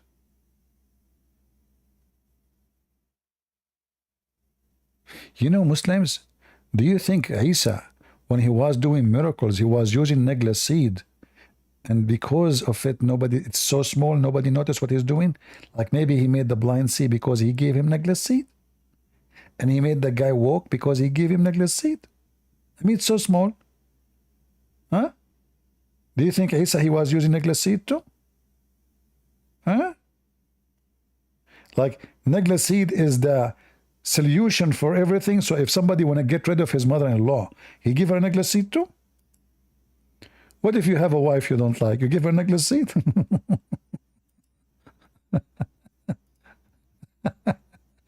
I mean, Dr. Muhammad, look, negla seed is the remedy of every disease. And then Muhammad, he was sick all his life. He kept fainting, he kept vomiting. He can't even go to the bathroom. Hey, Mr. Negla seed, where is your negla seed power? I mean, just eat too. Huh? Yeah, I'm very good in keeping secret. You know, Prophet Muhammad told me. Do you know what Prophet Muhammad told me? Let me show you. Just to show you how good the Muslims are good in keeping secret. This is what Prophet Muhammad told me. He said, anyone, what was the hadith? What is the hadith?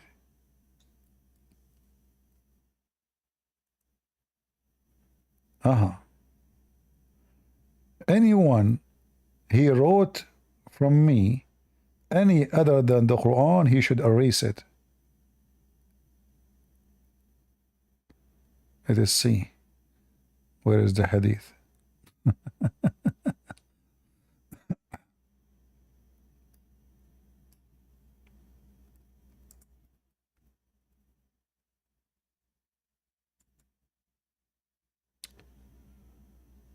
Where is the hadith?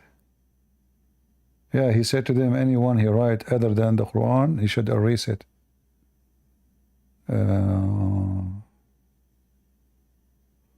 Give me a second.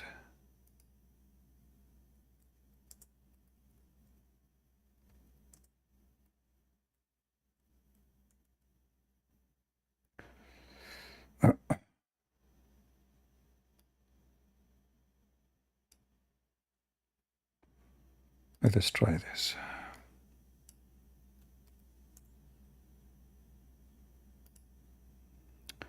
Imagine how high IQ the Muslims are. Their Prophet just told them, don't write the hadith. Don't take down anything from me, which means hadith. And he who took down anything from me, except the Quran, he should efface that. I mean, the guy, he just told them, don't write what I'm saying, and he wrote that. Abdul, he just told you, don't do it. I mean, Abdul is so smart. The guy, he just said, not yesterday, not a century ago, he just said, anyone write down anything I say, erase it. The Abdul, he took the pen. The Prophet said anything, anyone he write anything I say, erase it. No brain. Brainless. Very top smart people. Potato, he just told you don't write in the wall. You go and you write in the wall. The Prophet said don't write in the wall. I mean, we know why you Muslims are so smart. Top notch, man. Anyway, guys, I think we have enough for today. Did we have a good time? Don't forget to unsubscribe, please. And don't forget to don't make comments. And don't forget, don't give us like. And don't forget to take a hike, you know. Because if you don't take a hike, I will send a genie. You know, the genie I have is very powerful. I will tell you what my genie can do. He's so fast. And like, you know the thing, Joe Biden, bite me, yeah. So now, guys, thank you, like what? Yeah. So anyway, and this is Ika, thank you very much, and I hope you did enjoy speech of the White House for today. I am Joe Bite Me, and you know that I approve this message. All right, and Nagla Seed maybe can get the memory of the stupid Joe Biden and his Democratic Party. By the way, there's a guy, he is Democrat. He sent me an email in Patreon. He says, when you serve in the army in USA, you took an oath to protect Democrat. What? I took an oath to protect Democrat? Really? I don't know that. Unbelievable. Crazy people. And I blocked him. I don't know. I have a question to refute Christianity. Muhammad Khan, this guy, he will not refute Christianity. My friend, you have a Prophet Muhammad. You do not need to refute anybody. Prophet Muhammad, who have a penis, can do 18 wives in one night. And you are worried about refuting Christianity. Your prophet penis refuted everybody.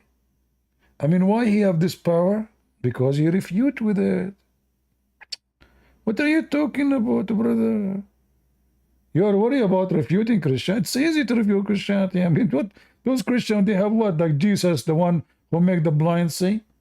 And he make a bird from mud. So what? It's so easy. And he make the guy who don't walk. Huh? And right now he's alive in heaven. And he command the dead man to come from the ground. Even the son of Adam, they come from the ground. Nothing. You can refute Christianity easy. Just tell people about the power of your prophet penis. Is it true that in the heaven he will have the power of 4,000 men? What he would do with that power? Do you think he is going to work in the drills company? Do you think Allah is going to use him to find oil somewhere? The power of 4,000 men in drilling? Huh? Anyone refute Christianity? Come on. Since Mary, the mother of God, does that make Mary mother of a grandmother of God? Abdul, since the Quran is the mother of the book, does that make the Quran the grandmothers of Allah? Isn't it the Quran says the Quran is the mother of the books? I mean, you Muslims are so silly and so stupid. Oh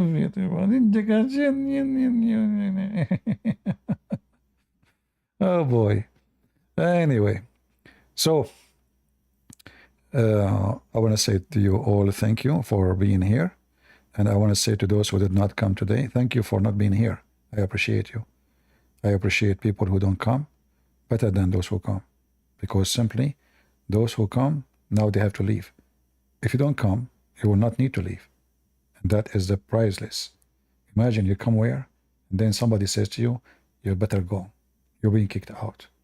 Is that what you want? Is that your destiny? Do you want Allah to punish you? You come here and now they are going to say to you, sorry, I'm how to go, you know the thing? That is a shame. So I want you to take it easy. I'm going to say to you, may the Lord bless you. And Islam is doomed. And Muhammad is nothing but a filthy, false scam. And we prove it every day. A prophet of God, he never speak about power of his penis unless he have none. Muhammad always, when he speak about power, he speak about something nobody can see. Nobody even saw if Muhammad have a penis. Have you ever heard of a prophet, he proud about his penis? The penis prophet? What the heck? And then we find that the prophet never had sex with his wives. The prophet could not have kids. The prophet have 18 women, yet they're still virgins. How we know they are virgins? I can show it to you in a second.